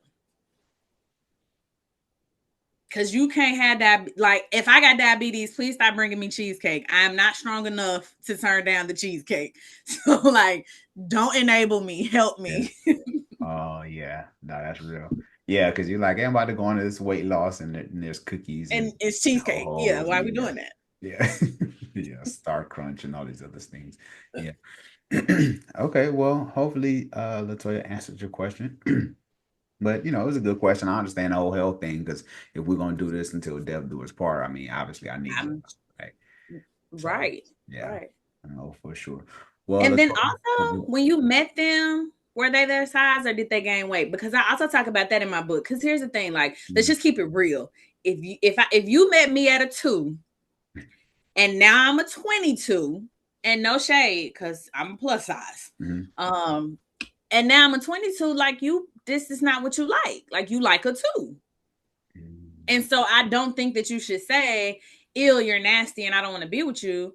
And I do think as age comes into play, our eyes have to mature. Mm-hmm. But if we got together and I was a 2 and I'm a 22, you're probably unhappy with that. So go to the gym with me, cook my food for me, you could meal prep for me. And then we can get there. But I think we have to be honest. Like, men are visual, and I know we say men are visual, but women are too. Yeah. And I want to look at what I want to look at. Mm-hmm. And so being honest about that is often uncomfortable. I feel like it's often frowned upon, and it really shouldn't be, because I was attracted to you at a 2. You're 22 now. I don't know that I like that. Yeah. And being honest about it. Yeah. Now, if they have a medical condition, please do not say that. Do not go tell your person that has PCOS or thyroid issues or whatever they got, "Hey, the lady said you used to be a 2. Do not do that. Give them grace because they have a medical condition. Yeah, bro. Yeah. Yeah. And that's a whole conversation within itself, right? Because like you said, if you was a 2 when you first met, and I mean, things might change. You might give or take. Well, I don't know, but I do think, because I mean, what I used to like at 30, I might not like at. Yeah, right. But that's what I'm saying. Our eyes have to mature, but sometimes they don't. Okay. And if I met you at a 2 and I'm a 22, I can guarantee them pants that you met me in, you can't fit them either.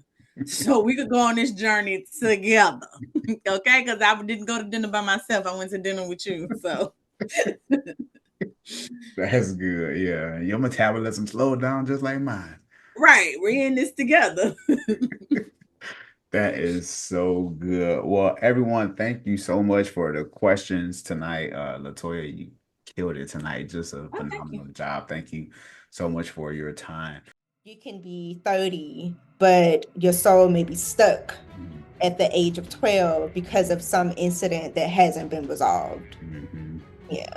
Yeah. And then those traumas it's the ones that you don't even know about. I mean, I think about my own life. Growing up in Cleveland in the hood, we had Debo from Friday in our neighborhood. Like, it was, we had our version, like on Friday, and there was so much stuff that went on in the neighborhood that we just thought was normal. Receiving a diagnosis is only to help. It's only to help provide your child, and adults also are being diagnosed, to help clients be able to learn social skills, to be able to learn emotional regulation skills, or just connection and relationship development. I always tell people that people on the spectrum are amazing. It's not something to be afraid of. Go to therapy, talk about what that trauma was. And aside from that, talk about how it does impact you. And think about, how does it impact the people that you're in relationships with?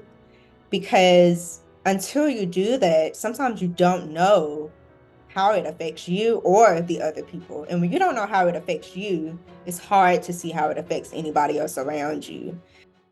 What's up, Bravehearts community? This is Sean Heineman, your premier pre-engagement coach, back with another segment of It's Scary to Remarry, wanting you to love fearlessly. I have a special guest with me today. Today's guest is a licensed professional counselor. She also has a doctorate of psychology, and her goal as a therapist is to help you develop a creative plan to learn and implement coping skills to overcome struggles such as anxiety, stress, depression, grief, anger, work or school issues, relationship issues, trauma, parenting, behavioral issues, and marital issues, including divorce. This is why I have her on the show today.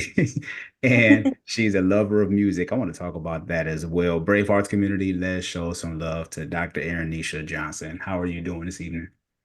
Thank you so much. Thank you for having me. I'm so excited to be here with you, and I'm just looking forward to having a great conversation. Thank you again for inviting me.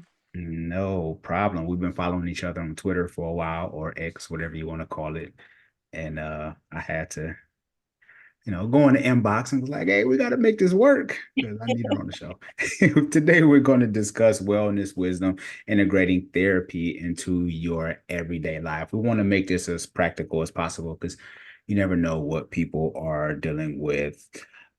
First of all, who inspired you to become the woman you are today? Wow, that's a great question. I definitely would say my mom and my grandmother. Mhm. My grandmother actually just passed on November the 5th. So that question Mhm. makes me a little bit of I guess emotional right now. But definitely my mom and grandmother, just being able to witness and experience their love, their strength and their wisdom. So I have to say them, as well as of course the Most High God as well. So yes, definitely them. That's awesome. Well, yeah, that's beautiful because I like to ask because you could see the accolades and you could see, the Googling your name and things of that nature. And I just like to see where does that inspiration comes from. Are there specific therapeutic techniques or modalities you find particularly effective? So I definitely take the approach of doing what fits the client. Of course, I can't use the same techniques with every client just because everybody's different. So I Mhm. really do try and take a unique approach for everyone according to their needs. But Mhm. if I had to say the foundation of my particular approach, I would have to say cognitive behavior therapy. Is the number one foundation because I really do believe that our thoughts, our behaviors, and our feelings all work together.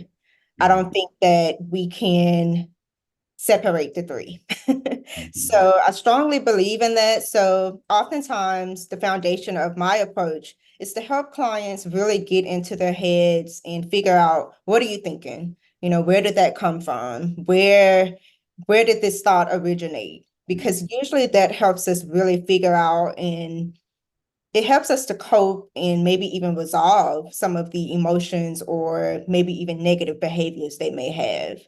So, Are you a content creator, YouTuber?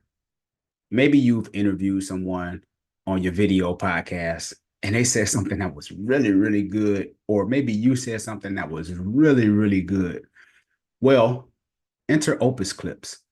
This is the platform that I use when I want to share 30 to 60-second video clips that I can share with the whole world. I mean, you can share those clips on TikTok, YouTube, Facebook, Instagram Reels, like these 30 to 60-second clips that Opus Clips can give to you with the click of a mouse. All you have to do is upload the recording and boom, Opus Clips within maybe 10 minutes will give you 15 to 25 different clips with description on the side of the video.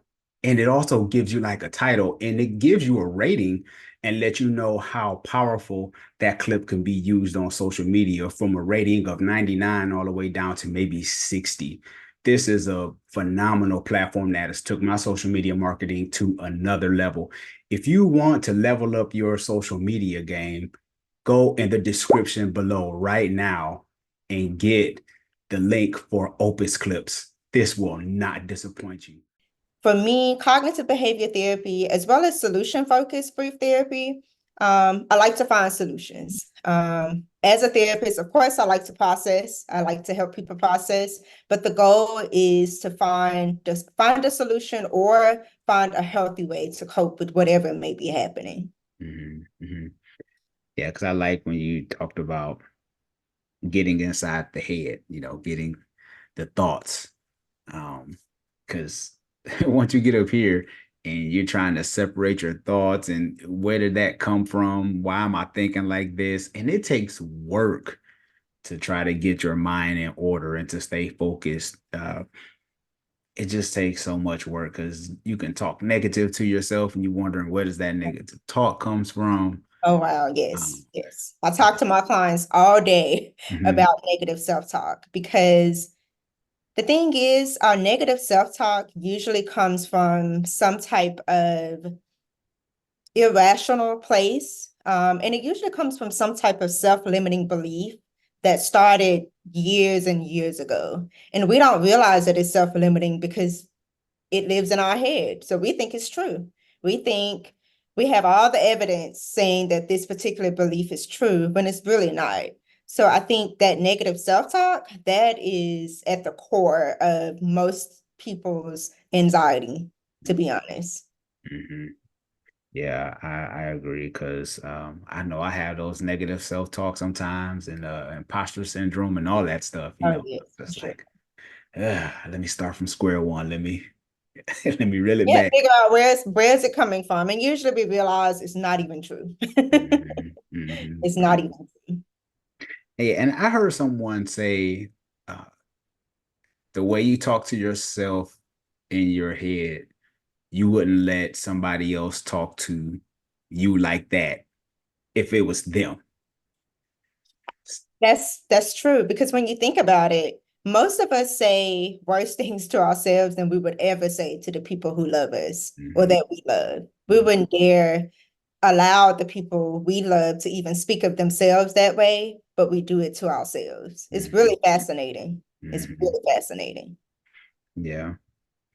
How do you know when your clients are healing? Like, how do you know when the wheel starts to turn? Like, is there any kind of way that you know things are starting to work out? Like, can you help us with that? I love that question because that's my favorite part of being a Mhm, therapist. mhm, Just being able to witness a client's growth in their self-healing. And I say self-healing because they're doing the work. I'm, of course, facilitating, but it's their journey. mhm, Just seeing them grow and evolve through so many of the issues that they may have experienced. And I think the number one thing for me in knowing that, okay, you're on the right path is watching them gain insight, watching them gain, self-awareness and just being empowered. I love when clients come in and they're like, oh, I know what you're about to say. And they'll say, they'll tell me, I had this moment yesterday. I was driving and, I came to this realization or I had this revelation.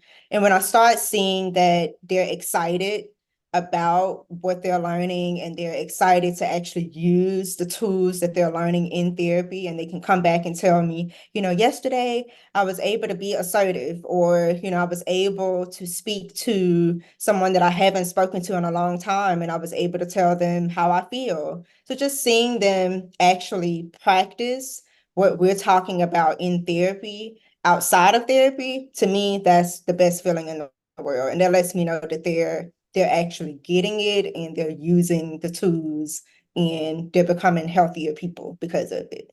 mhm. Yeah, the same. I get sometimes I could be driving or I could be at work, anything, and I just revelation. I'm just like, oh, now I see why I act like that.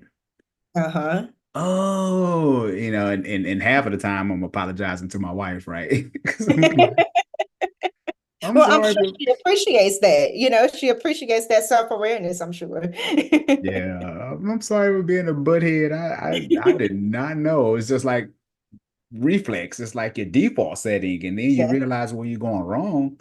Uh-huh. You know, um, and I see why the divorce rates are higher the second time around because very few people have the self-awareness to be Uh-huh. like, oh, this is where I'm messing up at. A lot of times they think it's someone else's issue, but it's actually you.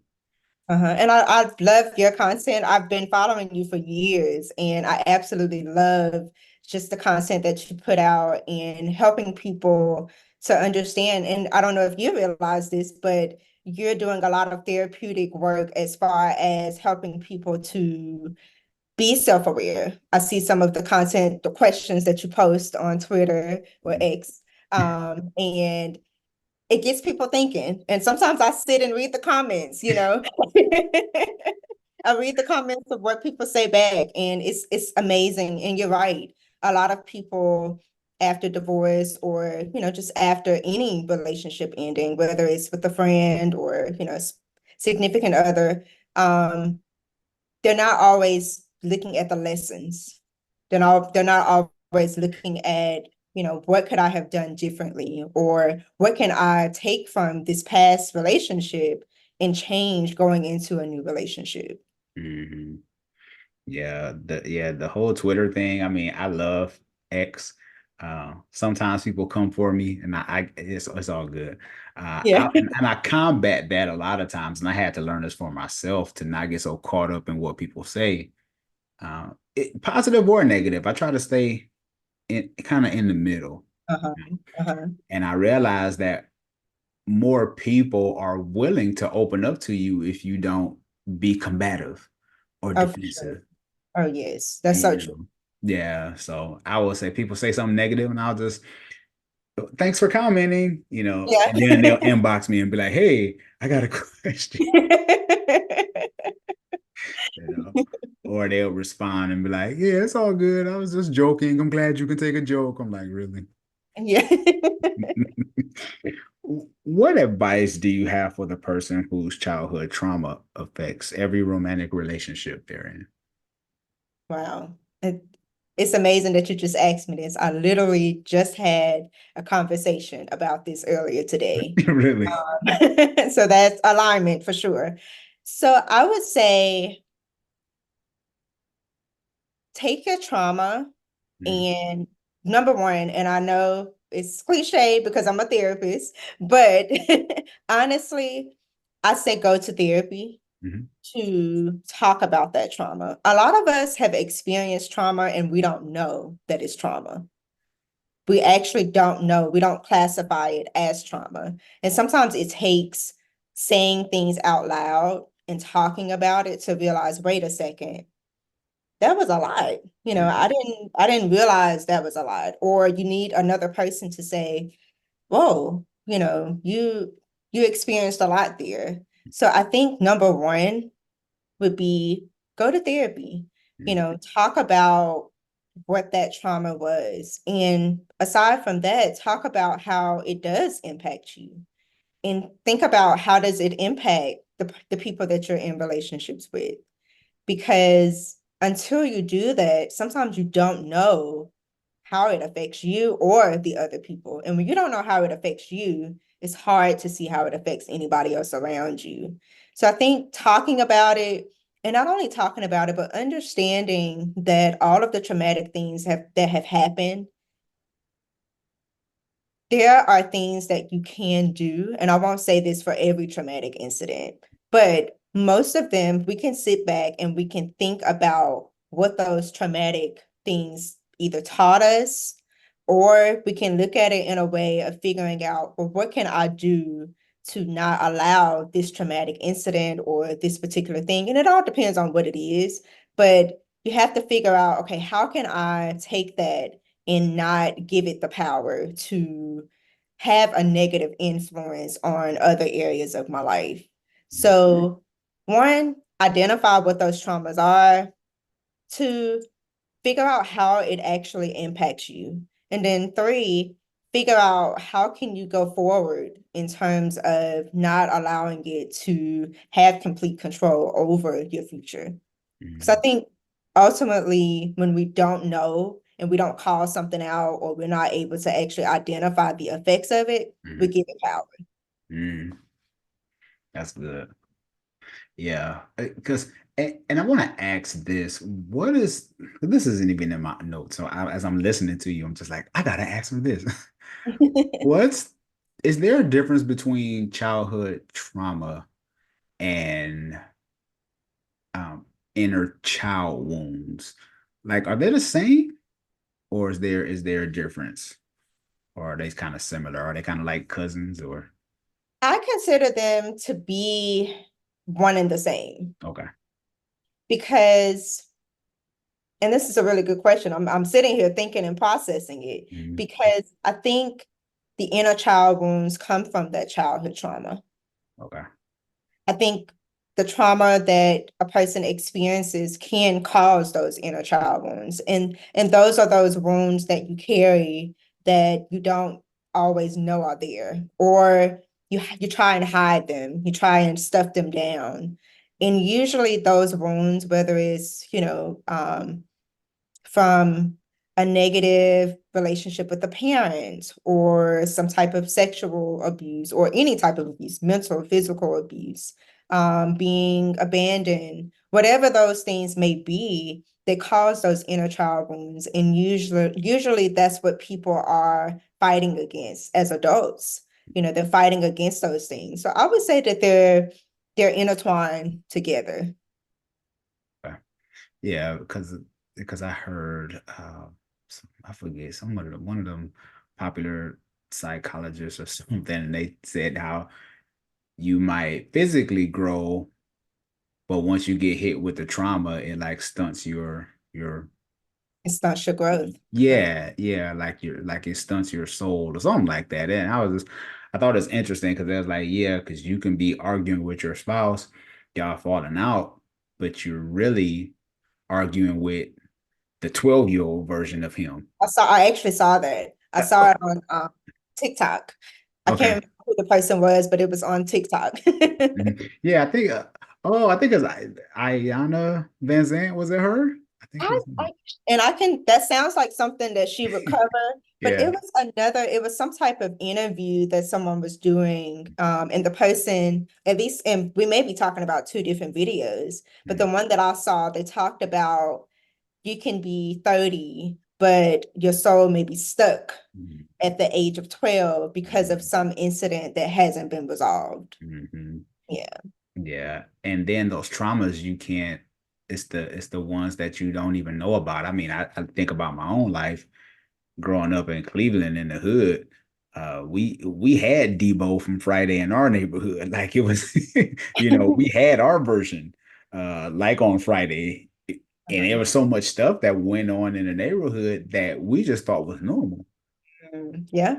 Yeah. And it's just like, oh, that affected me, or the way I was raised as a kid. I just thought that's just the way things went Yeah, down. that's like that for everybody, right? That's Mhm. just you know the world that you live in. Mhm. Mhm. I want to switch gears just a little bit because I noticed that you maybe have you deal with clients that deal with autism. That Yes. yeah. Now, if you don't know, I have my two baby boys have autism. I think I did read that one time. I think you made a post. Mhm. Yeah. Yeah, Wow. yeah. So my two youngest ones, they have it, and this is new to me. I'm just like, where does this come from? So I want to ask about autism. Do you find that most parents do they get their children evaluated? Is that do they? Because from what I've seen, some people almost are in fear to get them Okay. evaluated. Yes. Mhm. I would say over the last maybe 3 years, I've had more parents to actually come in and say, I need my child tested for autism, whether it's the teacher saw some things or, hey, I read about this. But prior to that, I'm from Mississippi, and the kids' parents are now coming in more and they're asking for their children to be tested, whether it's because a teacher saw some signs or the parents themselves had some questions and they've been doing research. I'll say prior to about 3 years ago, I would tell parents, hey, this is something that I'm seeing, and I think it would be a great idea to get tested. And oh my goodness, some of them would be highly upset. And I would have to explain to them, this is not something to be afraid of. Receiving a diagnosis is only to help. It's only to help provide your child or in adults also are being diagnosed, to help clients be able to learn social skills, to be able to learn emotional regulation skills, or just connection and relationship development. I always tell people that people on the spectrum are amazing. It's not something to be afraid of. And I don't want to discount some of the services or just the things that people have to adapt to help their children or their loved ones who are on the spectrum, but it's not something to be afraid of. I enjoy working with the population because these are some of the brightest people in the world. These are some of the most gentle spirits, and I'm happy to know that there are more people that are coming out and saying, my child is on the spectrum, or my brother or my sister, because it lets people know that it's okay. It's okay. And if you're noticing signs or symptoms, it's okay to go and get tested, at least for the purpose of figuring out what services can your loved one receive that will make things better. So I'm happy to know that people like you are sharing, your story about your family, and I love seeing people make posts.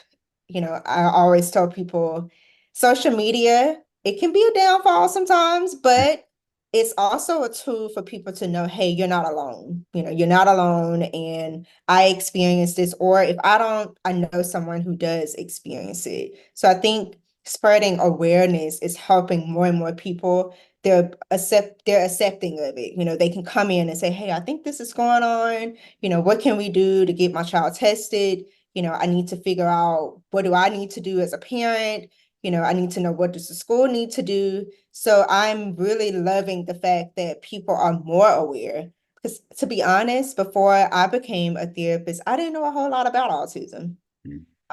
It was actually my supervisor who came to me when I worked in Mississippi and said, hey, I know you love kids, are you interested in learning more about autism? And I said, sure. And I went off to a training in Missouri, learned a lot of information, and it's still something that I'm passionate about, as far as just making sure that I'm doing research and that I'm figuring out the best tools and tips to help, because again, there aren't a lot of providers that are educated or that are dedicated to working with the population. So I'm glad that my supervisor came to me and asked me to learn more, because it definitely is one of my highlights of my career. Yeah. Yeah. It's I'm learning as I go as well. I'm reading a book on autism now, and I'm even working on a script. I think I'm gonna take the TV show route, writing something, and But I we'll talk can't wait about to that. see Yeah, it. we'll talk Yeah, about I that can't wait later. to see Yeah, it. it's going to be really good. Um, yeah, I'll say that for another time. Okay, Okay. this is the bonus round. So there's no wrong question. I mean, no Okay. wrong answer. Okay. This is just Dr. Johnson uncut, you know. Okay. Okay. Okay. So let's do it. All right. What is the biggest mistake you see women make in relationships? Ooh. Not speaking up. Not speaking up and assuming things. Mm. Want to expound on that I a little think bit? communication, not being open about how they truly feel, Mm. just to appease their spouse. Mm. Mm. And that's just off the top of my head. Yeah. Yeah. Yeah. If you want to double back, that's all good. Oh, you know what I'm thinking? Uh, yeah, there's no wrong answer. No, I get it, because communication can be a issue. Uh, Uh-huh. Shoot, especially for men. I know I struggle with it sometimes. From seeing your parents' relationship, what did it teach you about marriage? That's a great question. Um, my parents, they're really gentle with each other. They're very loving. It's obvious, even as a child, but especially as an adult, just seeing that they genuinely like each other as people. And I know that sounds so simplistic, Mhm. but they're very gentle with each other. And I love the way, even when I was younger, I would just hear them sometimes just talk, just talk about things. Of course, and I'm sure they had their disagreements, but they never, if they did, it was never to a point where I knew that it was a real issue because they would just talk through things. So I think just seeing them communicate, seeing them really like each other, as people, and just being respectful, it just taught me that, relationships, of course they'll work, and I think it's work for everybody. But I think when there's a mutual respect, a mutual a mutual goal of, you know, having the best life possible, I think that's what it's about. Mm-hmm. Just being committed to being a partner in that fight of having a good life. Mm-hmm. That's beautiful. Love it. Is it easier to love yourself or someone else? Whoa, that's a good one. Wow. I think it's easier to love someone else. Expound, please. I think it sort of goes back to what we talked about earlier about our negative self-talk, Mm-hmm. about how we wouldn't dare say things to other people, the things that we say to ourselves. So I think it's easier to think that other people are worthy of the things that we don't even give to ourselves sometimes. And of course I know that it can be where a person loves themselves, that they love themselves more than other people. But I think overall it's easier to love other people. Mm-hmm. Yeah, I do believe that there was. I had a therapist on the show a couple of weeks ago, and he said there were three things to show people that you love yourself. It was no, let's skip my mind. It was setting boundaries, Okay. saying no, knowing no is a complete sentence, and keeping promises to yourself. I love that. Yeah. Yeah. He Yeah. was he was like you build confidence when you follow through on the things you tell yourself. Uh-huh. Yeah, because it shows that you value yourself. You Hmm. value and you see your worth to be Hmm. able to keep those promises. Yeah, and because sometimes people won't even tell you things that they need to do because now they're accountable. Yeah. They're like, Yeah, nah, I'm gonna keep that to exactly. myself. Nobody has to know that's a goal. Yeah, I ain't gonna tell them stop eating cookies. That's just between me and me. Yeah. Last question. What is the best part about being you? The best part about being me, Mhm. hmm, I would say getting to do the things that I love. Mhm. Being able to help other people, having the heart to do that and actually enjoy being able to do something that I really do enjoy doing, whether that's counseling, just whether that's, doing some of my other favorite things, whether it's listening to music or writing, or just being able to experience life the way that I get to experience it. Mhm. I think Mhm. it's just the best part about me to me. Yeah. Oh yeah, that's right. Yeah, it's about you, right? Well, Dr. Johnson, I want to acknowledge you for what you're doing in the community and being an advocate of mental health. I want to acknowledge you for that, and also acknowledge you for just sharing your wisdom and your knowledge because I believe this podcast, this video, is going to help someone. You just never know who's listening or who's dealing with what, and once they hear something, it could be life changing. So I want to acknowledge you for those things. Can you let everyone know how they can get in touch with you? Sure. And thank you so much again for having me. I really appreciate it. I can be reached. My business page on Instagram is Therapeutic Gems. So that's TherapeuticGems. So it's at Therapeutic Gems. That's my business page on Mhm. Instagram. My website is currently down, but I'm working on it. It'll be back up soon. So Mhm. I can be reached there. I can also be reached if you type my name in on Google. My Psychology Today profile will come up. Mhm. Right now, I am only seeing clients in the state of Georgia. I hope to be able to add Mississippi back to that list to do some virtual sessions. Mhm. But right now, I am seeing clients in Georgia. I can also be contacted through my business Instagram for if anyone across the country would like to book me for a psychoeducational workshop. I do workshops on things such as mental health awareness. Assertive communication is the favorite. People love that workshop. Mhm. Um, I also do them on things such as bullying prevention, suicide prevention. So I do many different topics that are related to mental health. Oh, and another favorite is self-care. So I do a lot of workshops on that. May be my most popular one, actually.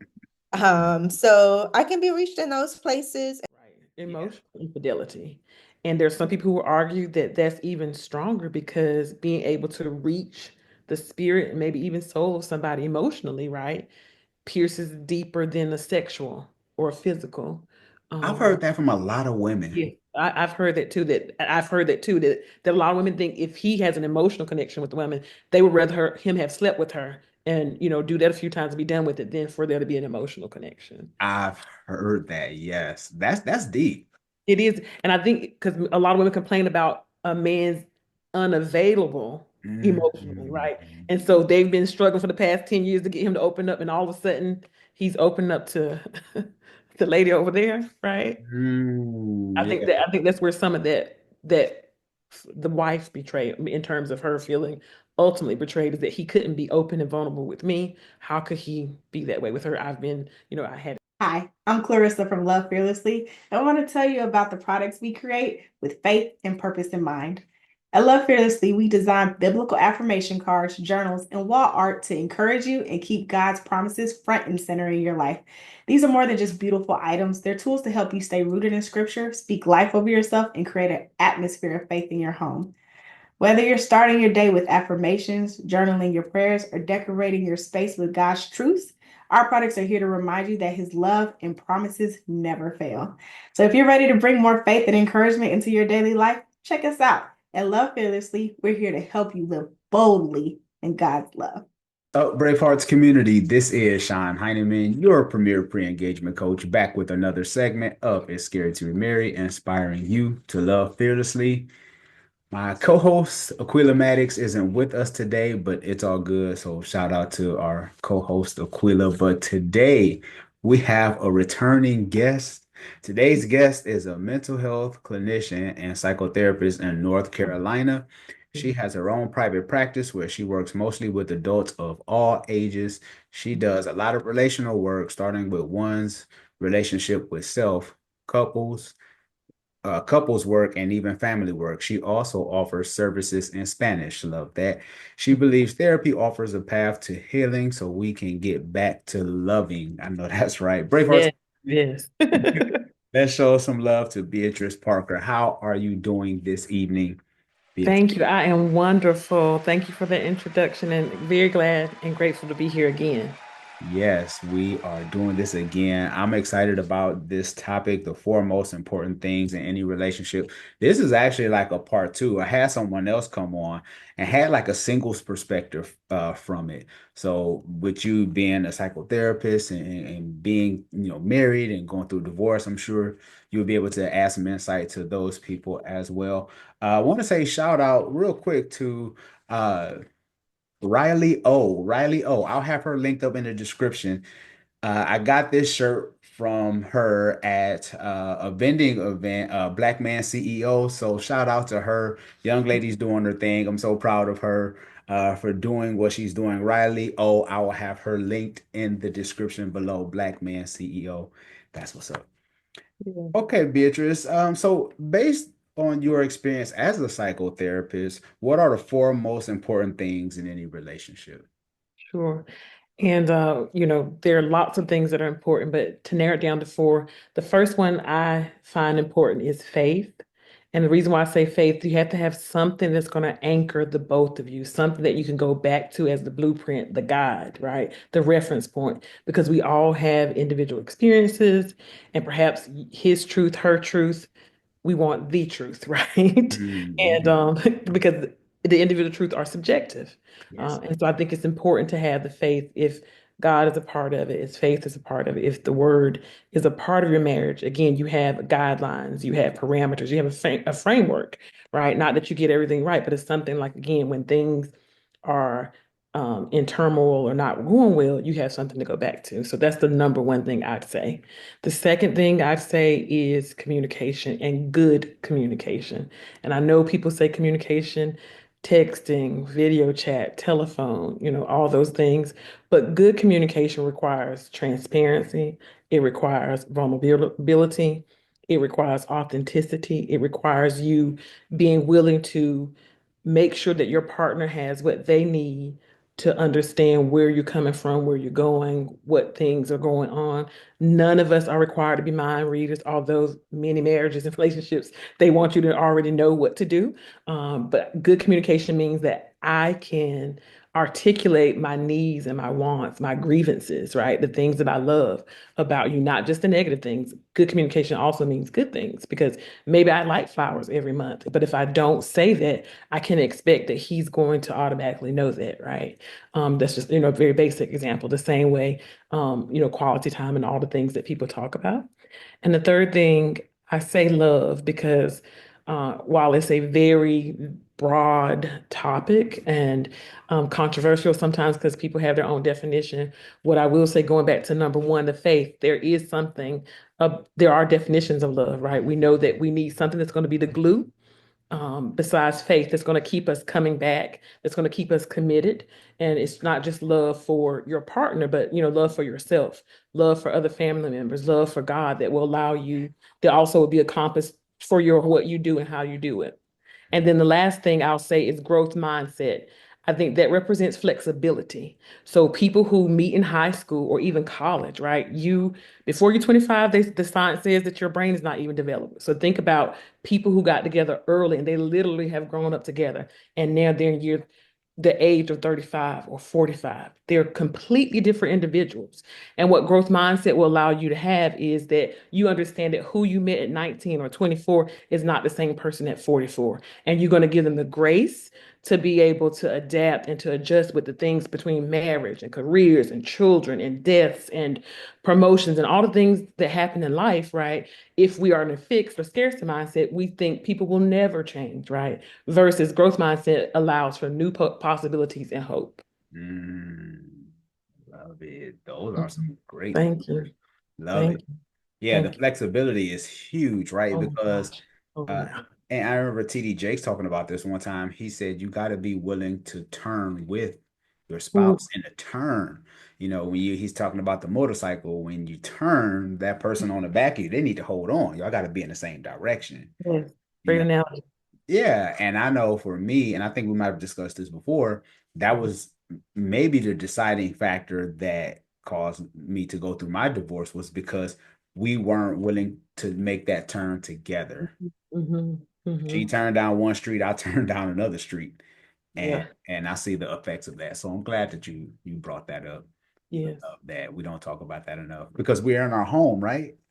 I And know. we see this person every day, but we don't even know that they're changing.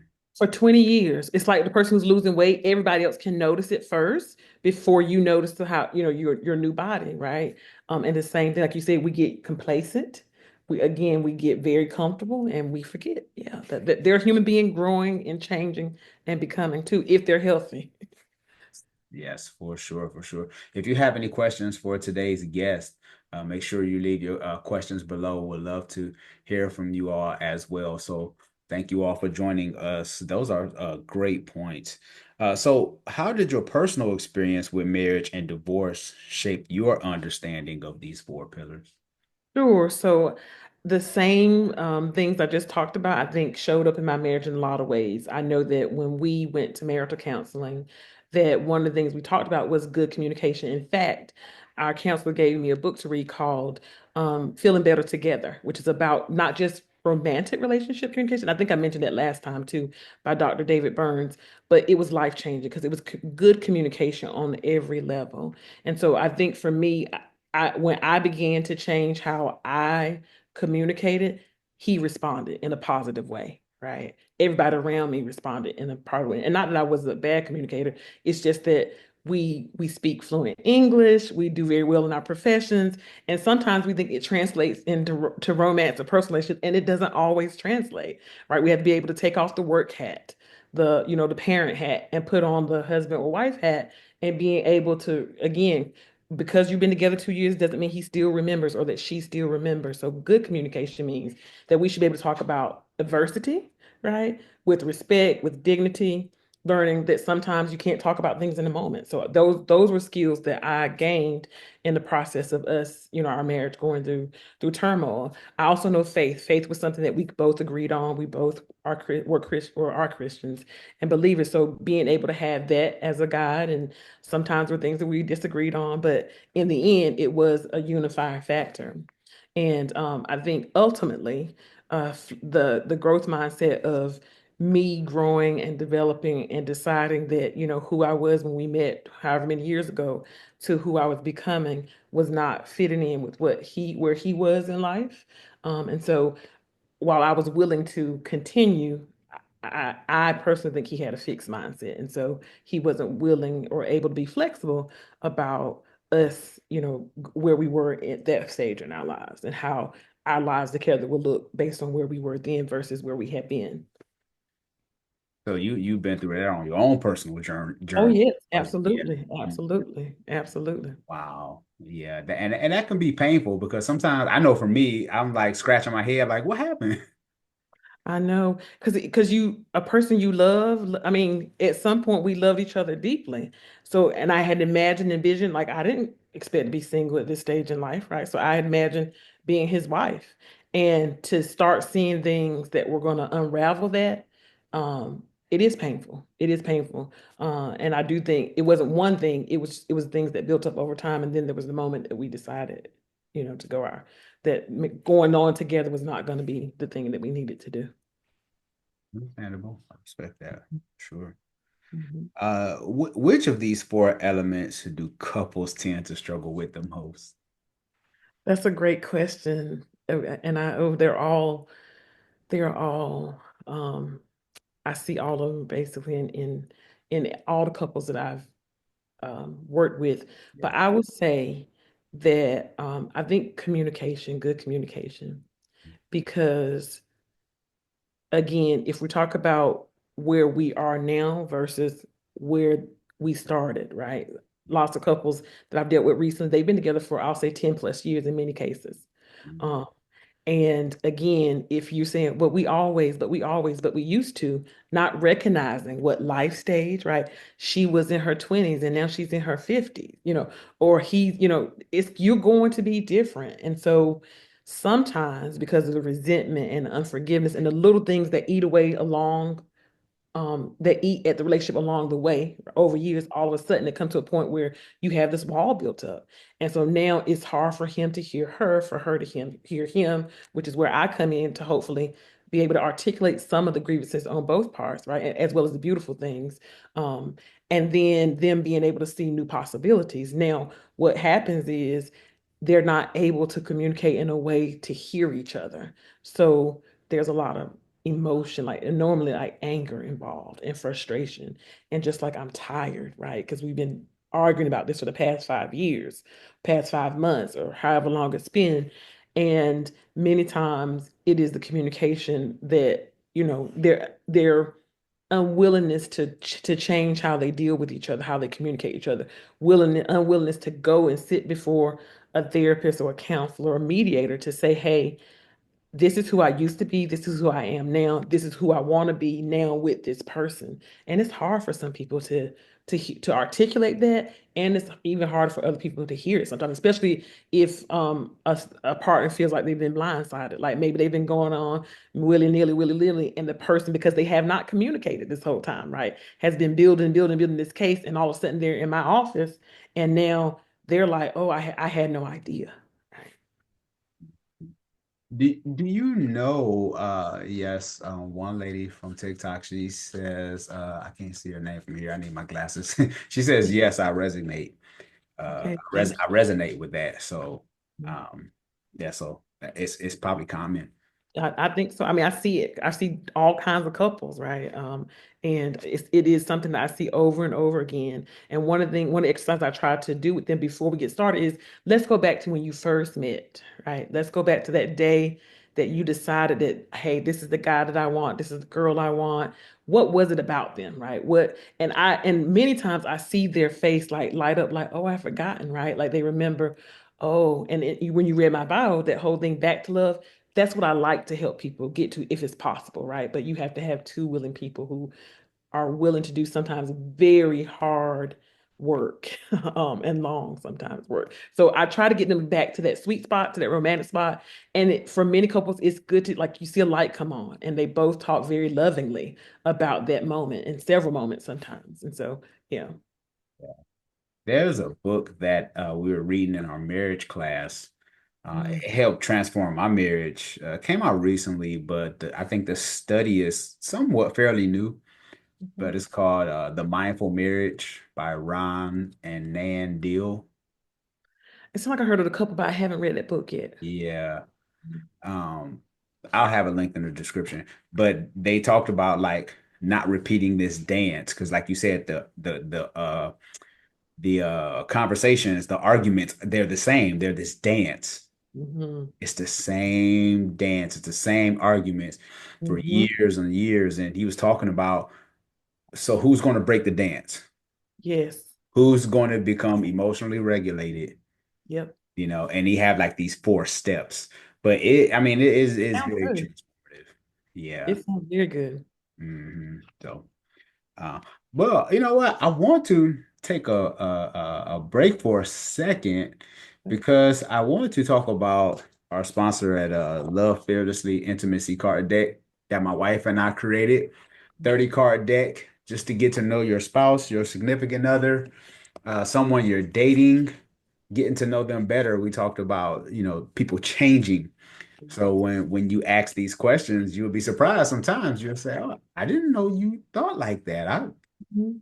I thought you were like that." So I'm going to pull a card from the deck. You can find those intimacy cards at scaredtoremarry.com. I'll have it in the description below. So I want to pull a card and I want to read it, and you let me know what you think. Okay, sounds good. All right.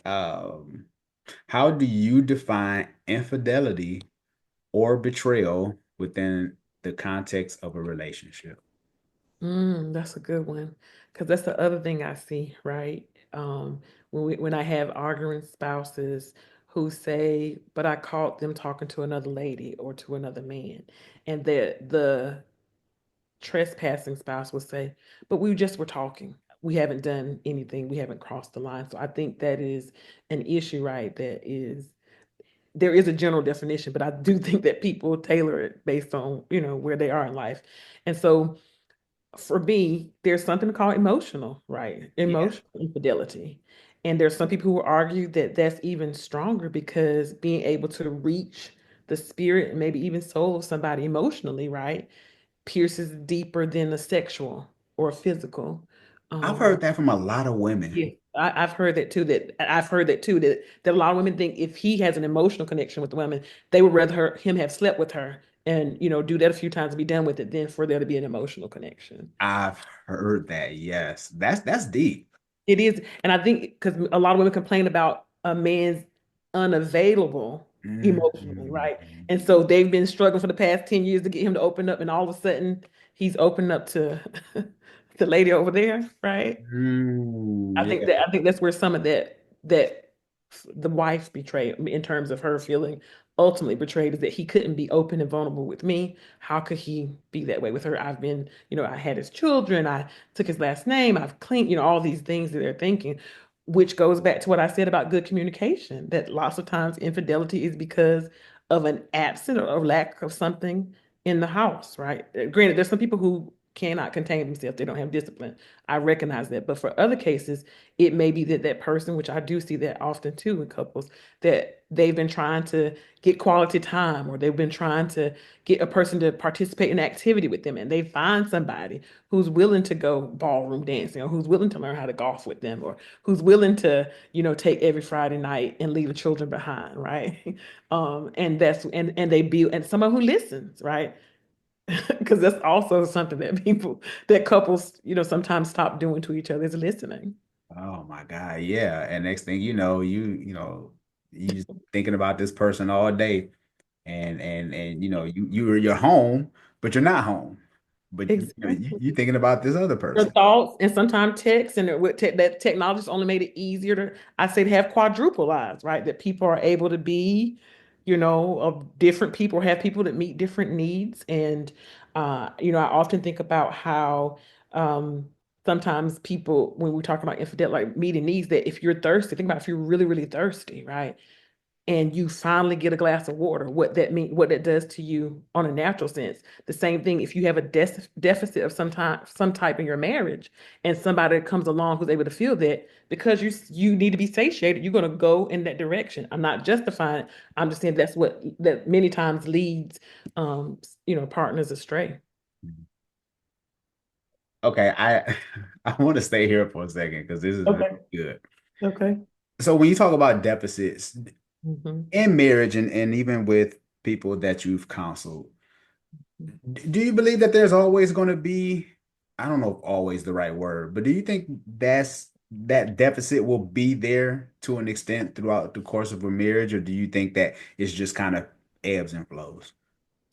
That's a great question. So if we go back to my growth mindset, right, that my needs yesterday may change tomorrow, right? If that's how I operate, then to answer your question, even when deficit arises, I'm going to grow so that I'm able to fulfill that deficit, versus me saying, I've always been this way. My mama was this way. I'm gonna continue to be this way. I'm not changing, right? And then that's when we get to, now you're opening up space for your partner to go looking to be fulfilled in other ways. Again, I don't justify infidelity, but what we're talking about is, how do we end up, if we're looking for root causes, right? You have someone who's telling you, I need more sexual contact. I need more attention. I need to be treated. I need to be romanced, whatever the issue may be. And you keep saying, but I'm too tired. I'm too this. I'm too that. And you never give in, right? If push comes to shove, right? And they feel like they're not getting it at home, they may seek somebody else. And so, in terms of, I think they can come and go, but they don't have to stay if individuals have done the work to understand, okay, here we are in a marriage. You're right. I started working a new job. I've been working more hours because things have increased. Now I have to find a way where I can get a few more hours so that I can be there for you. Or what can we do as a couple to alleviate some of this pressure and stress that we're having, so that we can get back to loving again, right? So we can get back to where we don't have deficits, but we're operating from a good standpoint. I love that. Yeah, because I was on fan base today, the social media app fan base, and they kind of have that clubhouse kind of feel to it where you could talk to people in the rooms and stuff. Okay. And this kind of similar question popped up, and I was telling the people in the group that, no matter, and I know people say never, but I'm just like, if you feel that there aren't certain needs being met, because I think sometimes people put a time frame on when you're supposed to change. Mm-hmm. You Mm-hmm. know, okay, I told you my need, and I Mm-hmm. need you to tighten this up in 3 weeks because that's all I got. At 3 o'clock on the last day of the third week, yes. Yes. March Yes. 29th, I need, Yes. 5 p.m. Eastern Standard. Okay. and he's like, it was Central. She's like, no, Eastern. Last day an hour. I'm leaving. I'm leaving. You know, It's so true. It is true though. It is true. mhm. And I think that's where a lot of couples get caught up because they put a time frame on when they feel someone's supposed to change. Mhm. So that I think that's kind of the challenge. I think you're right too. And so my hope for couples is that that we're realistic, like we give each other grace. And grace means that sometimes I may be weak, my temper may be raging, I may feel super stressed at work, but all that has to do with me regulating me. So the thing I say, and we can talk about it later, but we have to work on ourselves first. We have to get tools first for ourselves, equip ourselves so that when we have children, become a spouse, that life stage things happen, that parents, we talk about aging parents and the different things that happen in life, that it's not something that we go to back to trauma or back to past grievances, but that we thinking about, okay, I know we said that we would do these things, but this is our reality now, right? How do we deal with it now? And understand, again, I'm going to say therapy because I'm a therapist, but even if I wasn't a therapist, I've always thought that counseling, whether it's from church or from, a couple who you trust, right, who have a great marriage, who may be mentors, that kind of thing, but definitely trained counselors, professionals who can help you sit down but when you come, you need to be willing to put in the work, because some people, believe it or not, will come and say, I just want one session. You've had this problem for 5 years. Okay. It's not going to happen in 90 minutes. Yeah, right. It's a process. It's a process. Yeah. But that's the Amazon mindset, right? Yes, You know, prime. They want the prime there. they want a prime. They want it tomorrow. It's gonna be on my Yes, doorstep. And I yes. need my therapist. I need my therapist to fix this within Okay. 24 hours. So we kind of live in that mindset, unfortunately. So just like the way they drop off them packages, the same way we expect people to drop off our issues, so Resolve them. Yes. it's unfortunate. And I think that's just probably one of the reasons why a lot of relationships struggle today, is because everything, and I guess I'm telling my age, but there were times when we didn't throw stuff away. Like if we had a flat tire, we fixed it. We didn't go buy a new bike. It's so true that the microwave culture, as I call it, right? You said Amazon, but that fast, we don't have to wait. Like patience has been removed almost, because we want it. What, it takes 2 seconds for us to get to the next swipe, right? Instead of a millisecond. It's the time. Like I can't wait 5 minutes in the line. It has to be 20 seconds. That whole rush is not helping us. Look at how people have high blood pressure. They're stressed out. They can't even sometimes think because things are going so fast and they're trying to multitask and do all these things. But I encourage people to slow down, just because let's be countercultural that way. Slow down. That if the relationship is worth the work, slow down. And there are people like me and other professionals who are willing to come in and help you get to that. I have to have two willing people, right, who want to go on this discovery of curiosity of, who am I sitting in front of now? Not since 1996, not since 2008, but who am I sitting in front of in 2025? Yeah. Yeah, there's a book called Margin. And in the Mm. book, he's talking about how everyone is everyone has maxed out on anxiety, everybody's stressed out, their cup is overfilled. And it's saying that we need to create margin in our life. Mm. Very few of us create margin. He's talking about, like, in all facets, whether that's business, financial wise, right? You need to create this margin. Yeah. you know, he gave the example of tea. He's like, if you got some boiling hot tea, most of us, our teacup is filled to the max. And all Mm. it takes is just for one little poke, and it's going to spill everywhere. Like, we have no margin. And then we wonder why most relationships don't work, because there's no margin. That is so true. I hadn't heard that, but I do like that concept. And I will say, going back to going slow and not, I know some of it. So this is the danger of like dating for so long and dating so many people, that you're going to get dating fatigue, right? So by the Mm. time you get married, you just like, I said yes, it needs to be right every single time. And that's the fallacy. Even with God, you're going to have conflict in your marriage, right? The question is, what tools do you have that you both have that you can use to help navigate those things? Because the other thing is, sometimes we're just doing things because people is how everybody else did it before us, instead of saying what works for our house, what works for our family, right? Maybe it's better if daddy stays home. Maybe it's better if mama stays home than us paying a salary for two newborns to go to daycare every week. You know what I'm saying? How Yeah. do we downsize if we want peace and joy and like to really not be just strangers in the night, but actually had to live in a house that we're paying so much money for, to be able to enjoy the children that we gave birth to be able to enjoy our relationship, the love that we have. Maybe it means cutting back. Maybe it means moving to another place. Maybe it means slowing down. So I think that, again, we have to reevaluate what our normal looks like, what our family culture and cultures as couples are. Yeah.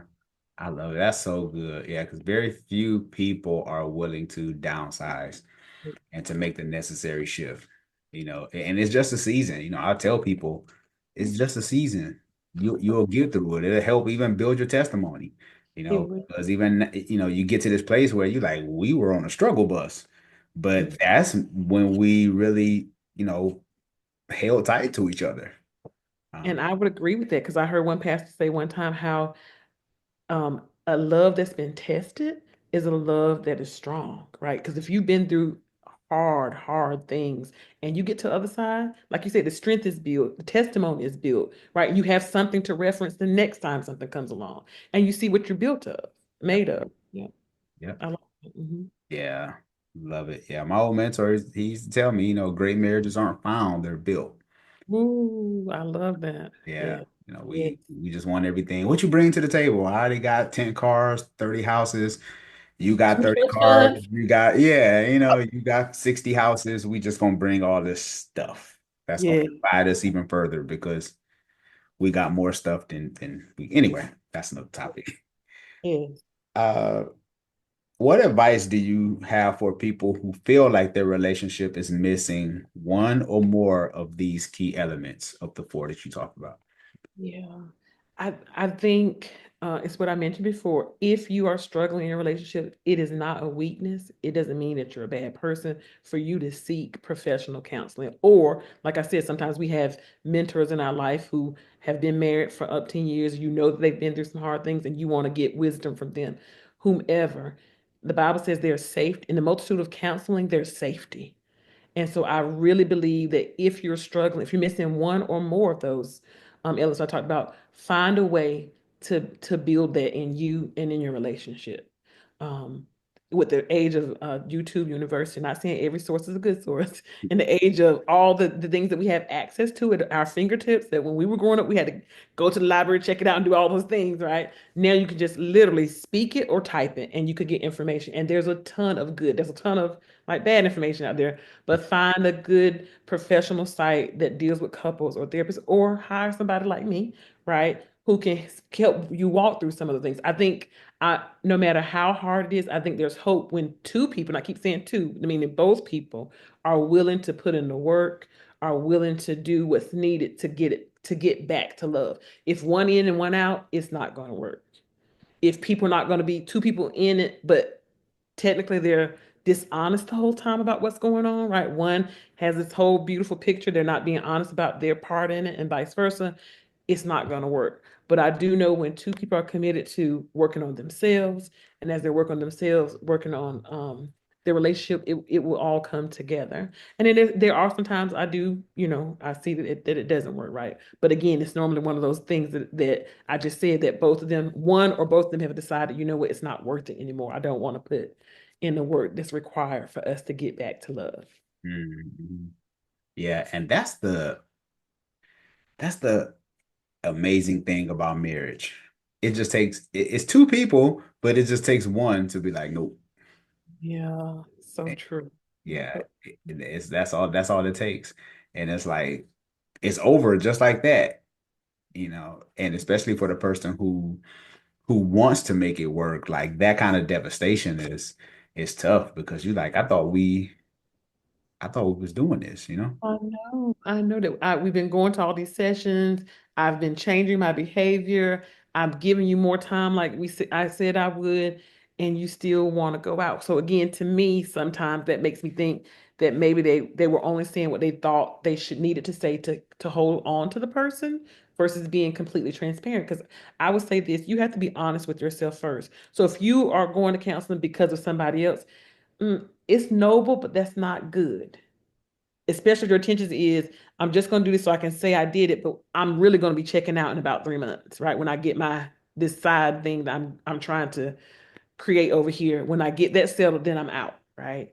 which means you're not being honest with your partner. I think most, even if it's hard to hear, a partner probably would rather hear, listen, we've changed. My heart is in a different space now. I want to be single. And it might not be single to be with somebody else. It might just mean like this marriage thing is not working for me anymore. Right. But they don't want to hurt feelings. They don't want to make somebody upset. But to me, the more you prolong it, the worse it is for the non trespassing spouse. So it has to be something that we are get clear, have meetings with yourself, check in with yourself, right? Is this relationship worth fighting for? If the answer is yes, proceed. If you're saying, I done this the past 20 years and now I just really feeling that I don't care what happens, right? It's just not who I want to be with anymore. And I think your partner is going to respect you a whole lot more than for you to be leading them on thousands of dollars later, right? Yeah, right. Things that you Yeah. don't get back. To just say, the hard thing, which is why counseling is a good time to talk about it, right? You could, it's hurtful and it's going to be hurt. The person will have to, grieve and all those things. But at the end of the day, I think they'd rather that than, a double life. Yeah. Yeah. You know what's interesting is, and I'm listening to you talk, is that two people under the same roof and somebody changes. Mm. I mean, we're in the same bed, we paying bills, we raising kids, communication, even if it's not the greatest, you like you said, good communication. But but still someone changes. They do. Like, And how do you miss it, right? How do you miss the yeah, how change? do you miss it? So again, curiosity. One, I've always said this, that I think the fire should never die in a relationship. That the romance and all the things you were doing before, you're going to have to figure out a way. Maybe it doesn't happen as frequently because now you have family, meaning children and other obligations. But it cannot be once, twice a year. It needs to be. I mean, I say weekly, but as often as possible. When we allow, and today's we have so many distractions and telephones and computers, people find it difficult to disconnect. We've got to be intentional about this is my partner, whether it's scheduled spontaneous time, but something that you're doing on the regular to bond, to get to know, because you can be with somebody 16 years and still discover something that you didn't know 16 years ago, because we're that dynamic as humans. But again, I think people get comfortable. They're secure in the marriage in terms of legally, I got you, whatever, I have you. So why do I need to continue to work? The same way when you invest in the stock market, you just can't put money in one time, many times, and just let it go. You got to do some change some things, do some things if you want to see maximum return on your investment. The same thing about your marriage. You can't just say, okay, 1998, we established, here we go. We'll do everything. We're just gonna go through the motions. No, you have to regularly check in. You got to fight the temptation of having this pseudo marriage and having deeper connections. If you're living with somebody, it should be deeper than before you started living with them. You have children. There should be some things like, what the vision for you and your children, right? What are we going to do when the children are off to college? Like, are we going to travel the world, or are we just going to, all the things that you need to ask. So to me, there's so many levels, but I think people, again, they many times are just doing the motions and not necessarily making the deep connections and being continuously curious about their partner. Yes, for sure. Yeah, because shameless plug, my ebook Second Chance at Finding Love After a Bad Relationship or After a Failed Relationship. I was doing some research on living on autopilot, Oh, yes, right? absolutely. And so that's what happens to us a lot of times. We just live on, and I believe those numbers are high. The majority of people just live on autopilot, I would agree. which is sad. Yes, and Zandra, she said exactly. She said she changed. And then Furniture Spot says, "Oh goodness, so scary. It's hard because everyone's tired after that, I guess. I get the leftovers of a man now." Oh, that's a good point. And so when I talk about modifying your life so when we're 20 and we think we're not going to ever die, that we're going to always be vital and we're going to be able to do all the things we do, however many times a day we do it, is fallacy, right? It's one of the beautiful things about being young, right? You just think that youth is forever. Yeah. You get in your 40s, right? You discover I mean, I think we do a lot of self-discovering, but one of the things that we have to do, we may have to modify. And I know people are like, how can I work less when it costs so much to do life?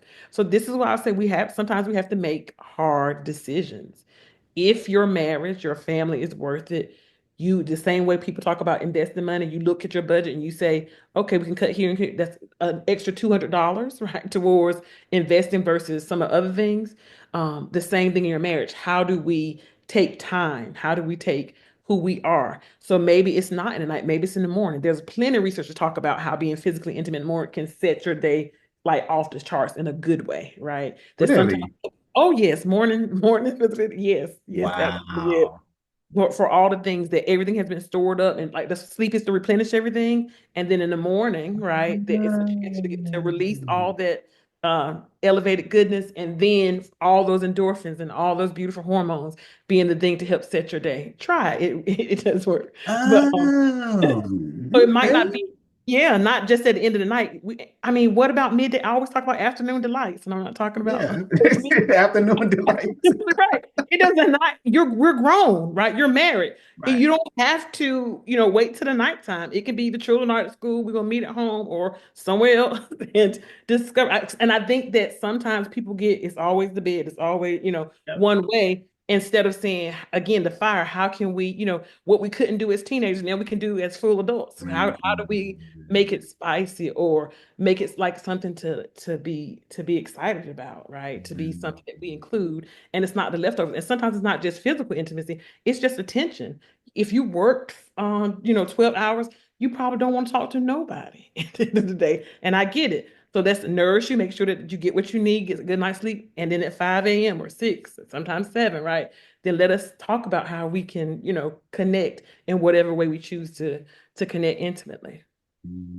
This is so good.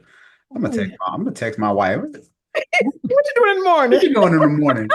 At about 5:45, the baby get up. I gotta be to work at 6. Need you Okay, to well wake, then maybe 5. need you to wake up a little earlier. Oh, last question. This has been a phenomenal episode. So many places that we could really unpack. Uh, oh my God. You're gonna have to come I back a can come third. back. I want Yeah, you're gonna have to come back a third time because Thank you. with I'm these gonna have conversations be crazy. Just great. If you could give one piece of advice to someone preparing for a serious relationship or marriage, what would it be? gosh. I kind of said it. Please work on you.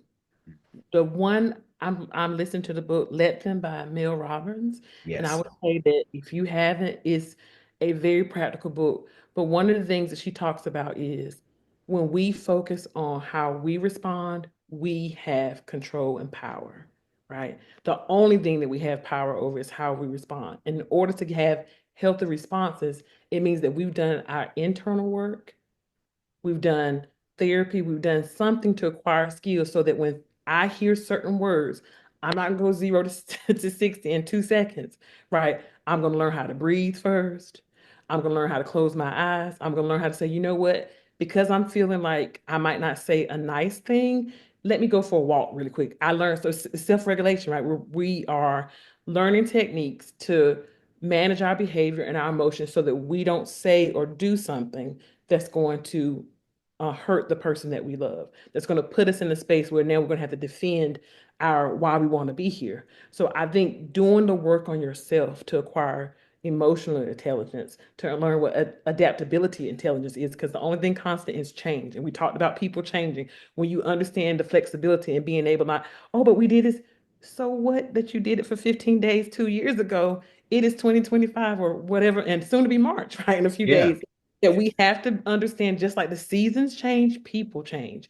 And when we have those internal tools, when we have those tools and things that we can go to, then we respond differently. So when I talked about myself, when I was working on my communication, our arguments decreased because I wasn't always questioning. I wasn't always doing things where I needed to have an argument about it. I just accepted that sometimes it was going to be that way and knowing when to talk and when not to talk, right? Those were skills that I acquired that not only helped me in that relationship, but also helps me in my other relationships. Sometimes we don't need to speak, like learning to be quiet.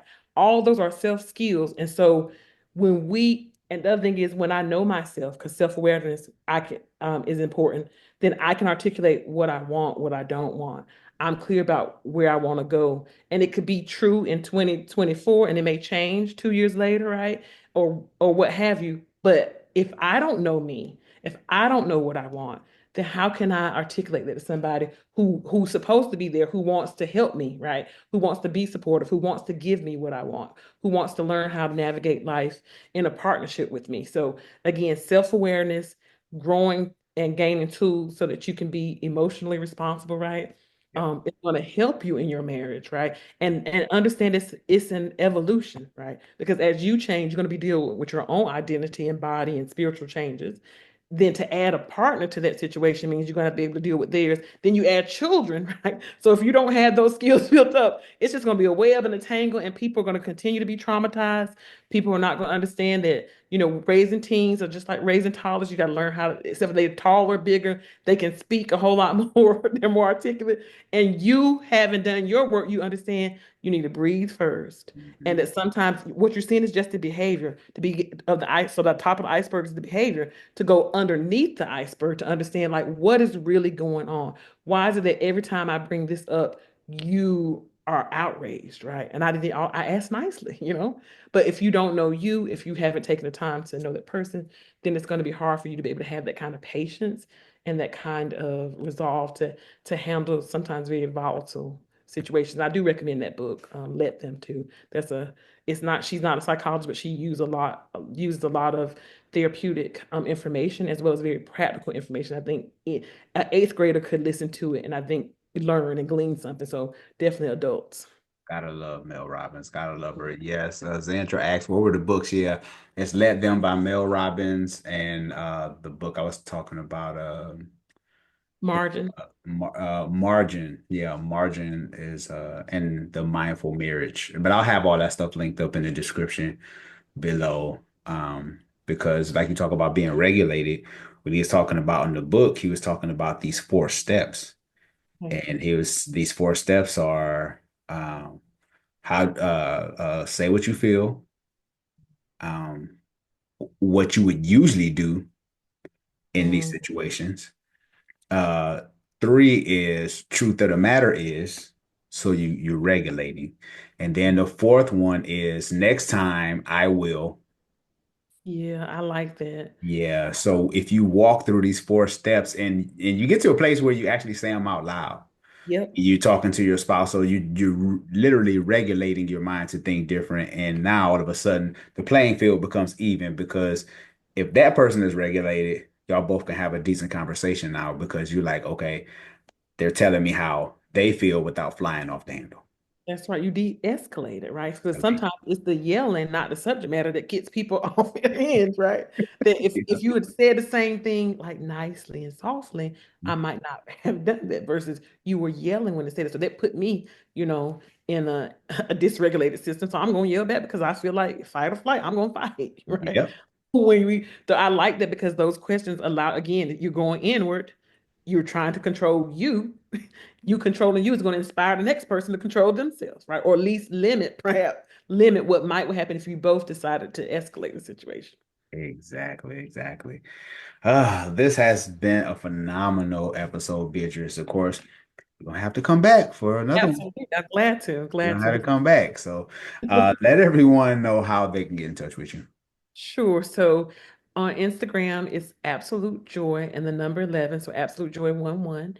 Or you can reach me via email at hello@beatriceparker.com. So hello@beatriceparker.com. I am on Psychology Today, so you can look up my name again, Beatrice Parker, and see all the lovely areas of practice I have, as well as how you can contact me. So I'd be happy to help in any way I can. Awesome. And you speak Spanish too. Sí, yo hablo español, entonces toda la gente que quieran hablar conmigo en español también a sus órdenes. Yeah. I'm learning. If you speak Spanish, I'm here for your service as well. No, yeah. Love it. No, love it for sure. If I don't know how to love myself, I'll make you take care of me, and we'll, and I'll, and plus if you're somebody that parental, Yeah, I lost my mom at 6, and you look like my mom, you shaped like her, and the inner child goes, "Yep, there she goes. Okay, take care of me." And I remember my dating history. I remember a person just like that. I'm like, I can't. No, I was attracted to people who were like my mom. My mom was, finger snapping, loud, boisterous. What I needed was not that. What I needed was that quiet little church girl that was in the corner. Mm-hmm. Not the personality of my mom. Mm. So if you meet somebody and they say, "I feel like I've known you all my life," you should probably run. Every male I know right now is under pressure, especially in the Black community. If you ain't a good provider, you ain't nothing. You will be judged on your ability to provide. Sympathies reserved for babies, women, and pets. You ain't gonna get no sympathy. You ain't got no job. You ain't got, that's the first thing. You have to understand something with women. What's up, Bravehearts community? This is Sean Heineman, your premier pre-engagement coach, back with another segment of A Scared to Remarry, wanting you to love fearlessly. I have a special guest with me today. Today's guest has a master's degree in psychology from NC Central University and completed over 140 hours of doctoral training in marriage and family therapy at Virginia Tech. He has conducted several workshops and conferences on relationships and held panel discussions on marriage and divorce. He has phenomenal content. Went to go check him out on Instagram. We'll talk about that at the end of the show. His main focus is to work on relationships and family coaches and divorce interventions. His status as a relationship expert comes with over 10 years of experience and several publications in the field of marriage and family relationships. Bravehearts community, let's show some love to Lynn. How are you doing this afternoon, sir? I thank you. I am well. I am well. It is that time of year where cuffing season. Everybody's indoors now, so it's about to heat up a little bit. For sure. Who better than to have you on the show as we are discussing our marriage is harder to maintain in 2024? What better topic to kick off at the beginning of the year than this topic here? Okay, let's jump into this because I want to make sure I respect your time. Our marriage is harder to maintain in 2024. And if so, why? Yes, technology. Mm, okay. Ever since sex got easier, love got harder to find. Mm, So with all of this, availability, with the internet and technology and websites and dating and convenience and all kinds of little fetishes out there. I mean, you can really it's a little more harder to maintain than in 1990. When the internet was just being born, you didn't have all these options, but now there are options on options on options. So mm, it's a little more trickier, but you know, I would say a good chunk, the heavy lifting of that, able to maintain, it's marriage harder to maintain. You have to pick well. mm, That's and the problem with picking well is if you haven't resolved all of your stuff. The theory says pick, we are attracted to people who remind us of the parent that gave us the hardest time. That's the theory. So, and every time I try to run away from that theory, it just snatches me right back. So you got to pick well out the gate. Once you pick well out the gate, then you it's a little easier to maintain. But you got a lot of distractions now. So yes, yes. And I've heard that theory before. I think author Pia Melody, I think, if you know who she is. PML, I'm familiar with PML. I got it from the Tavistock group Oh, out of London. mm-hmm. They do a lot of this is way back in the day. This is Pia got it from them. Okay. So Tavistock group, yeah. Okay. Yeah. When I heard that, I was like, oh, that's scary. Cause I was like, okay, am I doing that? Oh, my when I look at my exes, cookie cutters of my mama. Cookie height, weight, glasses, hair, body shape, you name it. My inner child, if your inner child doing your picking, they're gonna pick someone who they can finish childhood with. That part. We're gonna save that for Instagram Reel because that's gonna preach. That's a Yeah. bar right there. Because I wanted to talk to you about social media and how much that has actually influenced the dating scene, but you came out the gate swinging, so you're right. Real quick, I was at the gas station the other day and I was actually overwhelmed because we talk about social media and so many different options, and it's the wild, wild west with social media.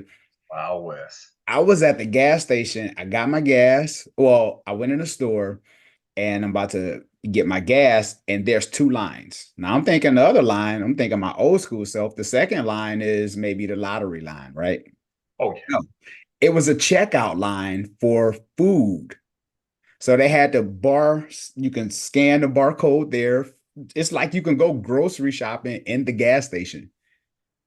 And I was just overwhelmed because I'm like, all the options that we have from the screens at the gas station giving us information on these little screens. Now we can shop in the grocery store, I mean, in the gas station.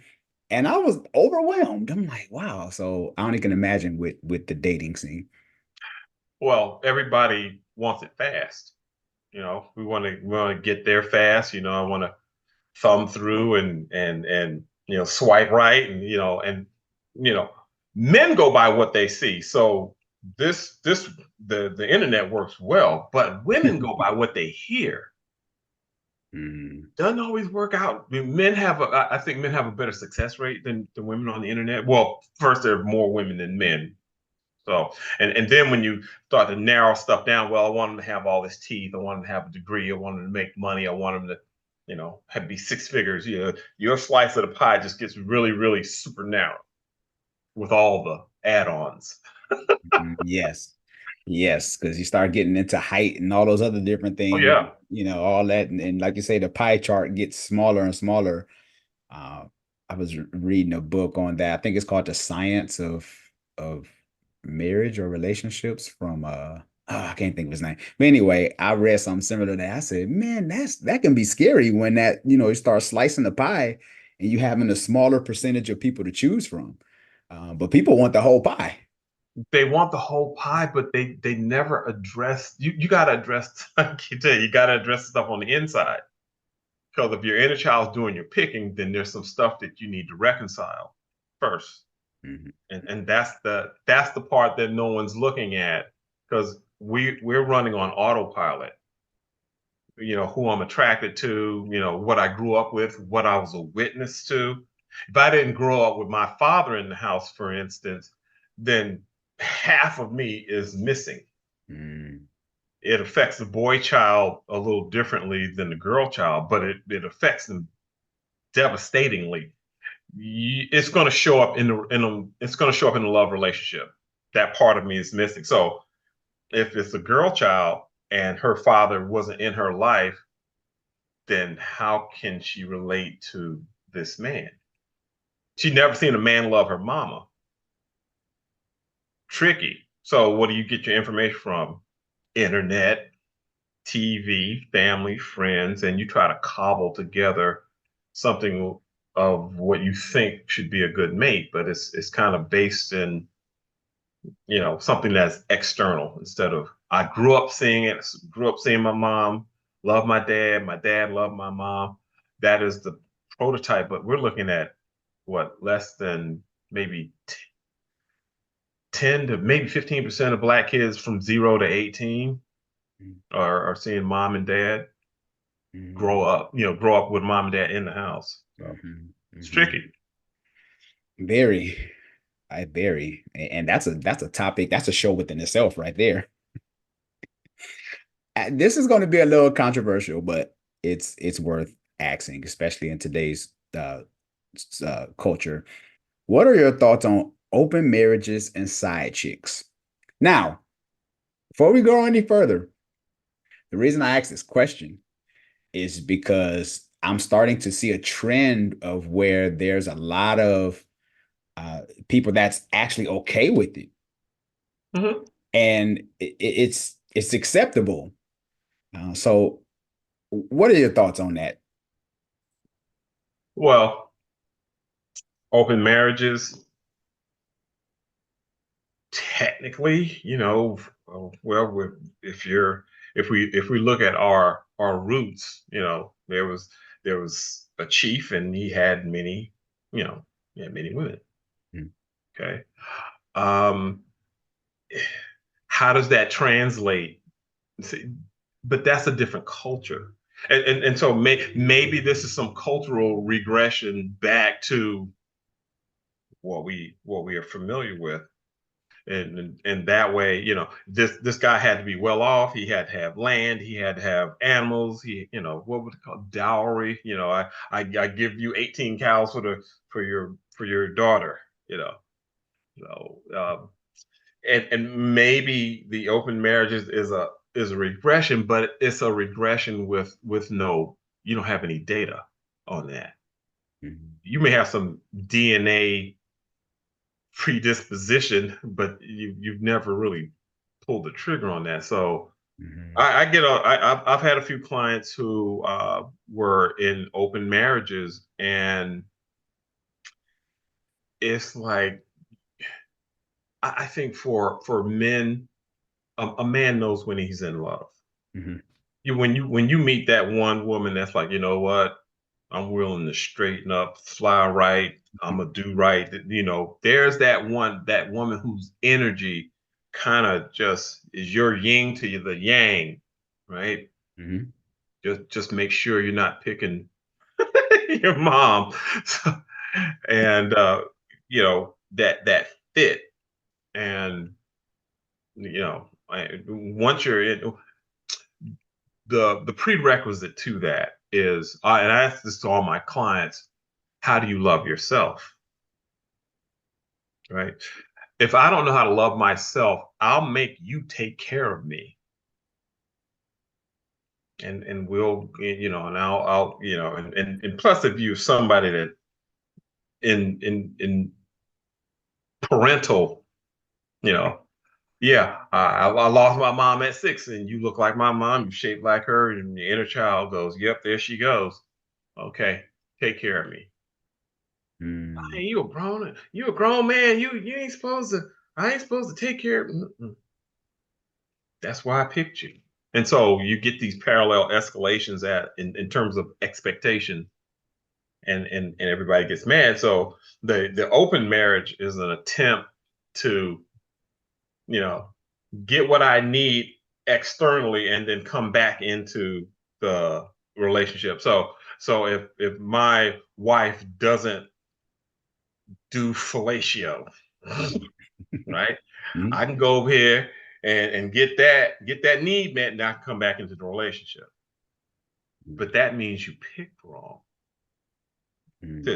All the open marriages, side chicks, it says that your selection wasn't what you needed.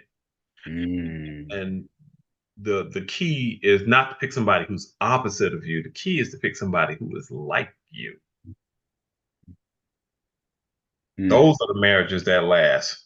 Let's call it 80-20. 80% we can finish each other's sentences. 20% of the time I'm like, I don't know what the hell you're gonna do. I can live with that, but that opposites attract thing, you don't want to do that. Yeah. So can we talk about that a little more, because we hear that a lot, right? We hear the opposites attract, opposed to find someone that's like you, because the idea is if you pick somebody that's like you, you're going to get bored with this person quick because they're like you. So That's not what the data says. okay, yeah, I break it wrote down. I wrote an article on the happiest people, and in the interview, the guy said the reason we lasted 70 years is because we're so much alike. We like the same things. We cook the same things. We eat the same things. We have the same level of education. We got the same income amounts. I mean, here's where, people who are right here in the middle, right? Well, we match up pretty well. Now, people who date up and people who date down. If I date down, I'm going to be a butt. Mm-hmm. If I date up, I'm going to be a saint.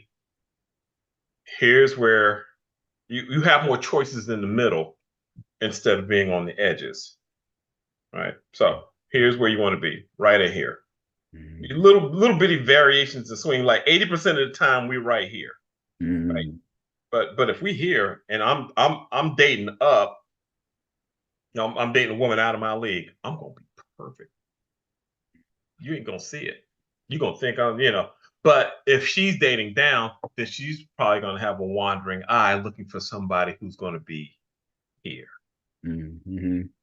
And vice versa.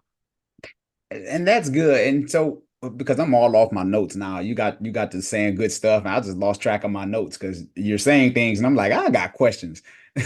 So you're saying in the middle. So is that middle more of maybe more of your core values as far as the alignment goes? Are you saying like kind of that?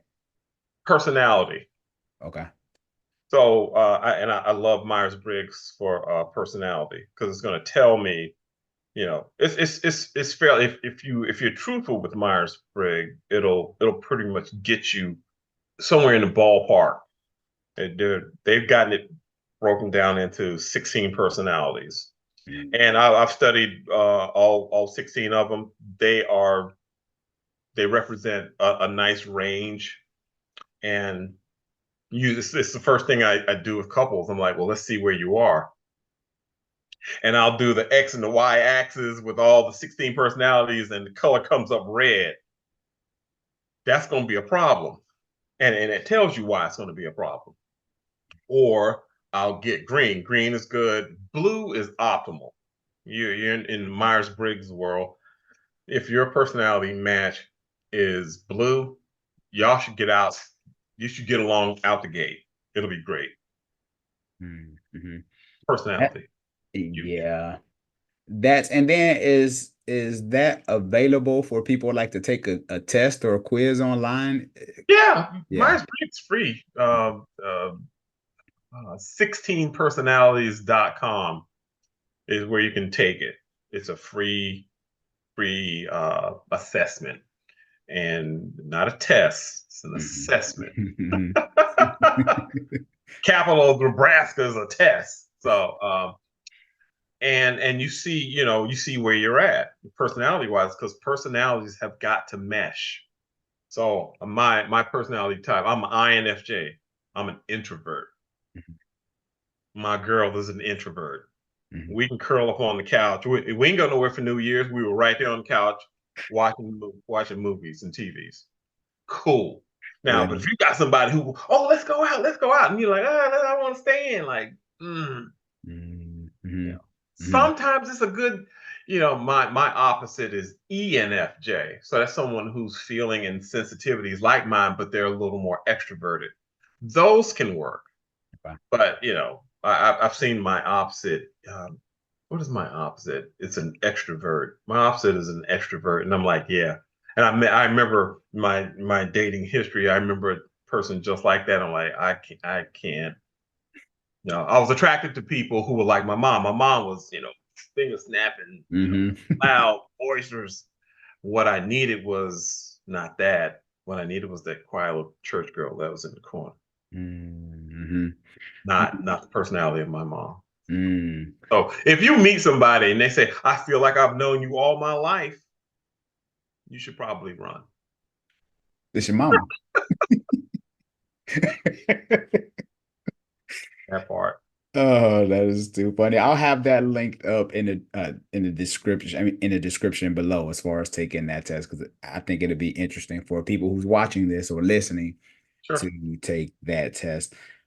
What are some economic issues that's causing stress on marriages. Uh, are people overspending? Like, help us out. Well, every male I know right now is under pressure, especially in the Black community. If you ain't a good provider, you ain't nothing. That's you. You will be judged on your ability to provide. Sympathy is reserved for babies, women, and pets. You ain't gonna get no sympathy. You ain't got no job. You ain't got, that's the first thing. You have to understand something with women. It'll be security, provider, love. That's about third. Mm-hmm. Mm-hmm. Can you provide? Can you make me feel safe? Now love's important, but it's not well, for most women, it's not number one on the list. Because if they always say, when when when the guys ask you about your girl, the first thing they say, well, how'd she look? Mm-hmm. Women ask each other about their guy. It's, what does he do? Is he a good provider? He works in Saks Fifth Avenue, stockbroker, whatever. Mm-hmm. Oh, okay. So his potential to provide and security is right up there. They're not asking about love. They're asking about, what can you do? Love comes later on. Mm-hmm. For most of us. Men is different. Men, it's either peace, respect, then love. Love's third. Mm-hmm. It's not all everybody's trying to match up with love. I know for me, peace. Bring me peace. I come home, dinner's cooked, clothes are washed. I ain't got to do nothing but just decompress from the day and debrief. She's my safe space. Peace. Mm-hmm. That Yeah. part. I'm a fan of peace. I love my peace. Can't put a price on it, man. You know what's interesting as I hear you speak about when women talk about what does he do for a living, right? And even men, we do that with each other. We could talk to each other in line at Costco or Sam's Club. And, hey, man, what do? You don't even know him. But I was thinking with women, it's interesting how that would be prioritized over like I would assume this is just me, and I'm talking as a man. Like, girl, what is this character like? Does he have integrity, girl? That's like that's out of here. That's way on down the line. It's important, but it's on down the line. Right. Yes. So she'll make adjustments around, okay, well, he's got a good job. Okay, check. He ain't got no kids. Check. Okay, so these are things that are going to impact her security, right? You got a bunch of baby mamas and a bunch of kids, you're not going to be able to provide. So provider is second. Once those criteria have been met, then then you make the adjustments on the love. I mean, it's kind of, I and there's no right way or wrong way to do it, but I think for couples that I like to match, I have another personality assessment that measures 24 traits, which is a lot more extensive, but it's, you can, once you superimpose those traits onto each other, if they're like this, it's probably not going to be a good match. But if it's like this, or 80% of my hand is covered and that 20% is out there, Mm-hmm. that's going to have a good shot. What's the background? How'd you grow up? Did you grow up with mom and dad? Did you see a man love your mama? Did you see a man love your dad? I mean, did you see a woman love your dad? So if you don't see all that stuff, then you got to kind of create it and come up with it and look around. Yeah. Yeah, it's almost kind of like you kind of like create this little Frankenstein, right? Like if you haven't seen it, you kind of like put this little, or like Mr. Potato Head, you kind of put on and then that's that. Yeah, and that's geared towards, my older generation because, you can ask younger people, Mr. Potato Head, like, who was Mr. Potato Head? You're going to find out. I ain't get into this for that. I ain't know all of that was gonna be in here. And Oh, the other variable, then this is probably one of the biggest variables, is when you meet me for the first time, you're meeting my representative. You're not meeting me. right. You're not gonna meet me. If I showed you who I was up front, you wouldn't have nothing to do with me. Ouch. So I'm gonna hide that from you. So the term love bomb, right?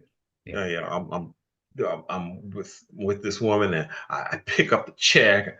I hold the door open. I get her coat. I walk her to, all and women are going, oh wow, this is so good. This is so great. When you get all those love hormones coming down, dopamine, oxytocin, vasopressin, epinephrine, you don't think straight. You can't. Mother Nature wants babies. Mm. That's why. And that's a great time when your Macy's salesperson is there. Yep, that part. Mm. Are changing gender roles influencing dynamics within marriages? Changing gender roles. See, this could go on for 2 hours. Um, so we're talking about nature versus nurture. What's the prototype for me growing up? So again, with children, more is caught than taught. Mm-hmm. So if I grew up in a traditional home and I see traditional gender roles, my dad cuts the grass and takes out the garbage, you may do a little bit of housework, right? Or I see my mom cook all the time, clean, wash clothes. Those are traditional gender roles. Mm-hmm. So with, you know, women who are now way more educated, way more money, way more, bring more things to the table. So women wanted equality. So okay, boom, you got it. And with that equality came some consequences.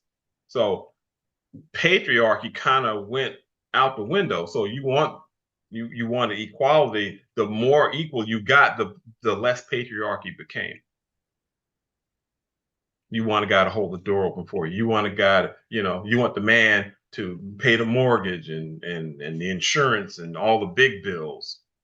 Well, now that you're bringing the same amount of, to the table, now everything's starting to even out. So since we doing the even out thing, then you take out the garbage. And then you got women who take out the garbage. You have women who will cut the grass. Yeah. I forgot the percentage of women who are going into marriages who can't cook. Right? You were chasing that dollar, and you got through school, and you got that good job, and you making this money, and now you're ready to. But there were some things along the way that you didn't pick up. So Mm-hmm. you go into a marriage now, and the new school is different than the old school, right? Yeah. So millennials have a very different conceptualization of relationships, especially if you grew up watching 80 hours a month of television programming. Yeah. That part. Yeah. Right. So gender roles are changing because it's adaptive.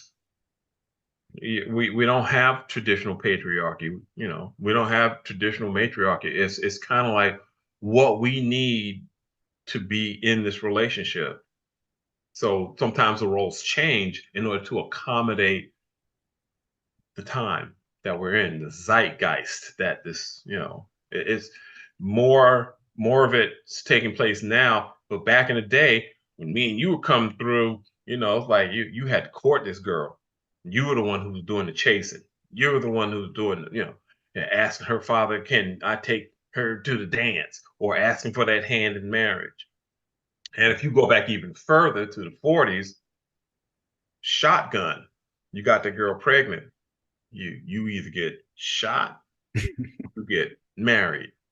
There was no government interfering in our lives. We handled it. So that thing that Martin Luther King fought for, the Civil Rights Act of 1964, introduced women to have, white women were getting welfare during World War I, World War II.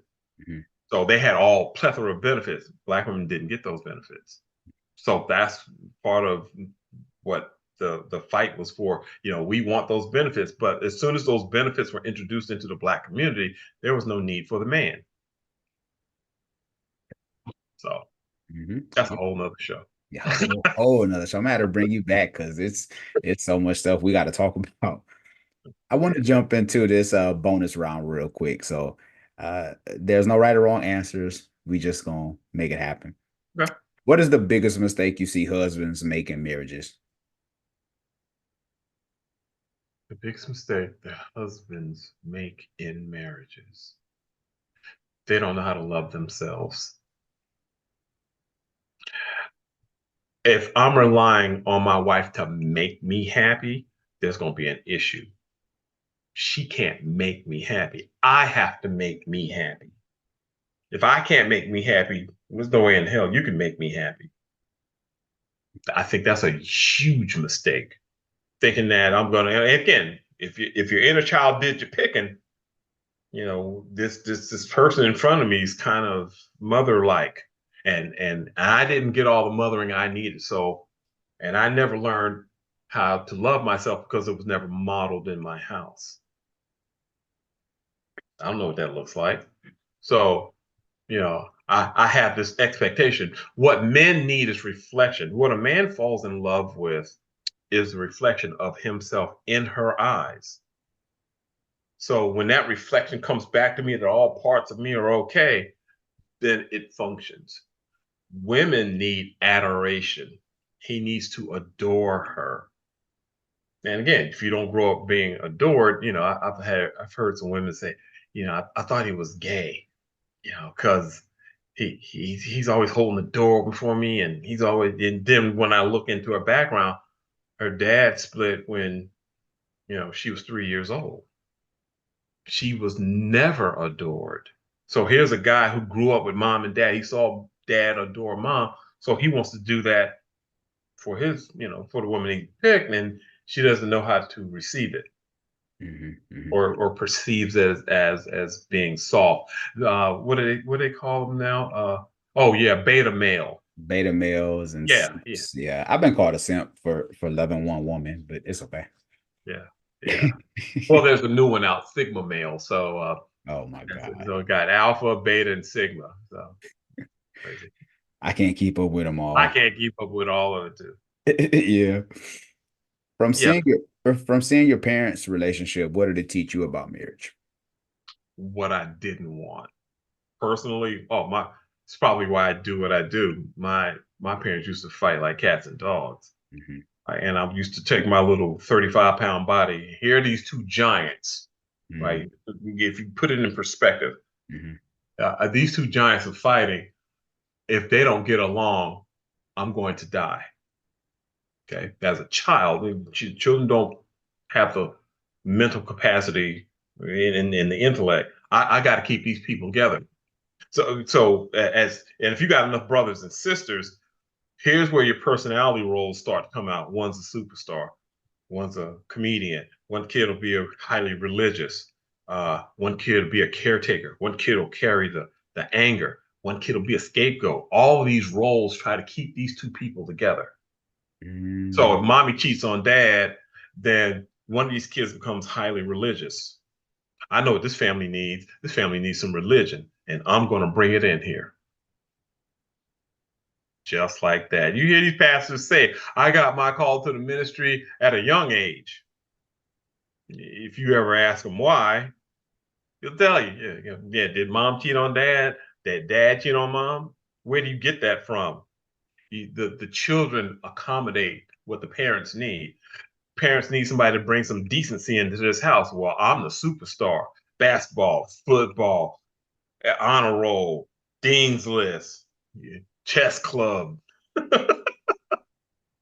I bring honor into this house. That was my job.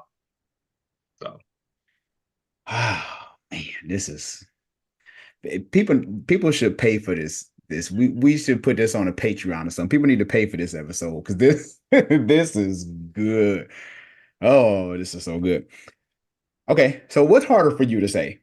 Is it I apologize, I need help, I love you, I was wrong? I need help Why? because I in general, Mhm. I was raised to be independent and strong. And so I have a hard time asking people to help me because I've always had to do it myself.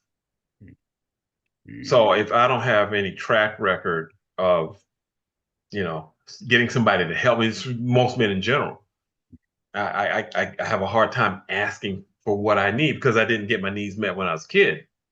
Okay. At some point after age 5, it's going to become hardwired. Once it's hardwired, it's you talking about undoing a lot of me do it myself. I'll have a hard time asking somebody to help me. I don't know what that's like. Can't do it, and I can't get out of my head to get some help to find out why that's not going to work in this relationship. Mhm. Yeah, I struggle with that as well. Last question. Is it easier to love yourself or someone else? You have to love yourself first and foremost.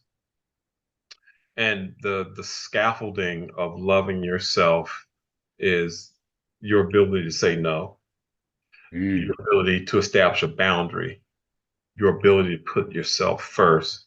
And I've added the ability to keep a promise to yourself. My word to myself, I'm gonna lose 20 pounds this year, or and I say it and I don't do it. I'm gonna exercise more. I say it and I don't do it. After a while, I get hardwired of saying stuff. I don't keep a word to myself. If I don't keep a word to myself, I can't keep a word to you. mm, mhm. Huge. That's huge. So keeping promises to yourself is what I've added on to uh, that basic structure. I know a lot of folks have a hard time saying no. Mm. Yeah, that was so good. You said, because when you think about it, the things that you said set boundaries, say no, keeping promises So to yourself, right? yeah, yeah, All these things, those three things alone is countercultural, oh, yeah, sure, absolutely, you know. absolutely. So what is society teaching us? You know? Oh, be individualism, be rugged, be tough, don't need anybody. And if you look at 10,000 commercials that say that between 0 and 18, and I watch a lot of TV, then I learned that I have to do it myself and I can't rely on anybody. Women do it, men do it too. I've got both genders who have a hard time letting someone help them. How can you teach it to your kids? You can't pour from an empty vessel. I can't teach that to my kids if I don't have it. Mhm. That part. Ah, man. Lynn, this has been a phenomenal episode. I have to bring you back. Uh, Sure. I first of all, I just want to acknowledge you for the work that you do out here and helping save lives because content like this, I mean, people need it. Shoot, I need it, you know. Yeah. Uh, Yeah. so I want to acknowledge you for that. So just to continue to do what you do and impact lives. So um, one of the very reasons I had to have you on the show today. So thank you. My pleasure. I do a lot of psycho education along with coaching and all the other things that I do. I just kind of make it a little more comprehensive. I want you to understand why you need to do this, why you need to love yourself. Mm, mhm. Yeah, Yeah. Well, pleasure. let everyone know how they can get in touch with you. Relationship Coach Pro, Relationship Coach .pro is the website, and you'll see how to contact me, and you'll see all the different things that I offer. I specialize in 2-hour sessions. I said once I got out of grad school, I said I will never do the clinical hours only 50 minutes. Mhm. and you can be just as frustrated going in as you are coming out. That's not going to work. So I specialize in 2 hours. And if you're going to get deep with somebody, you're not going to cover them in 2 hours, in 50 minutes. No, we got to talk about the cheating. We got to talk about the kids, and we got to talk about job, and I've done 2 hour sessions. I've done 3 hour sessions. I've done 4 hour sessions, right? Yeah. These people come by the way my program is set up. You only see me twice a month. You don't have to come every week.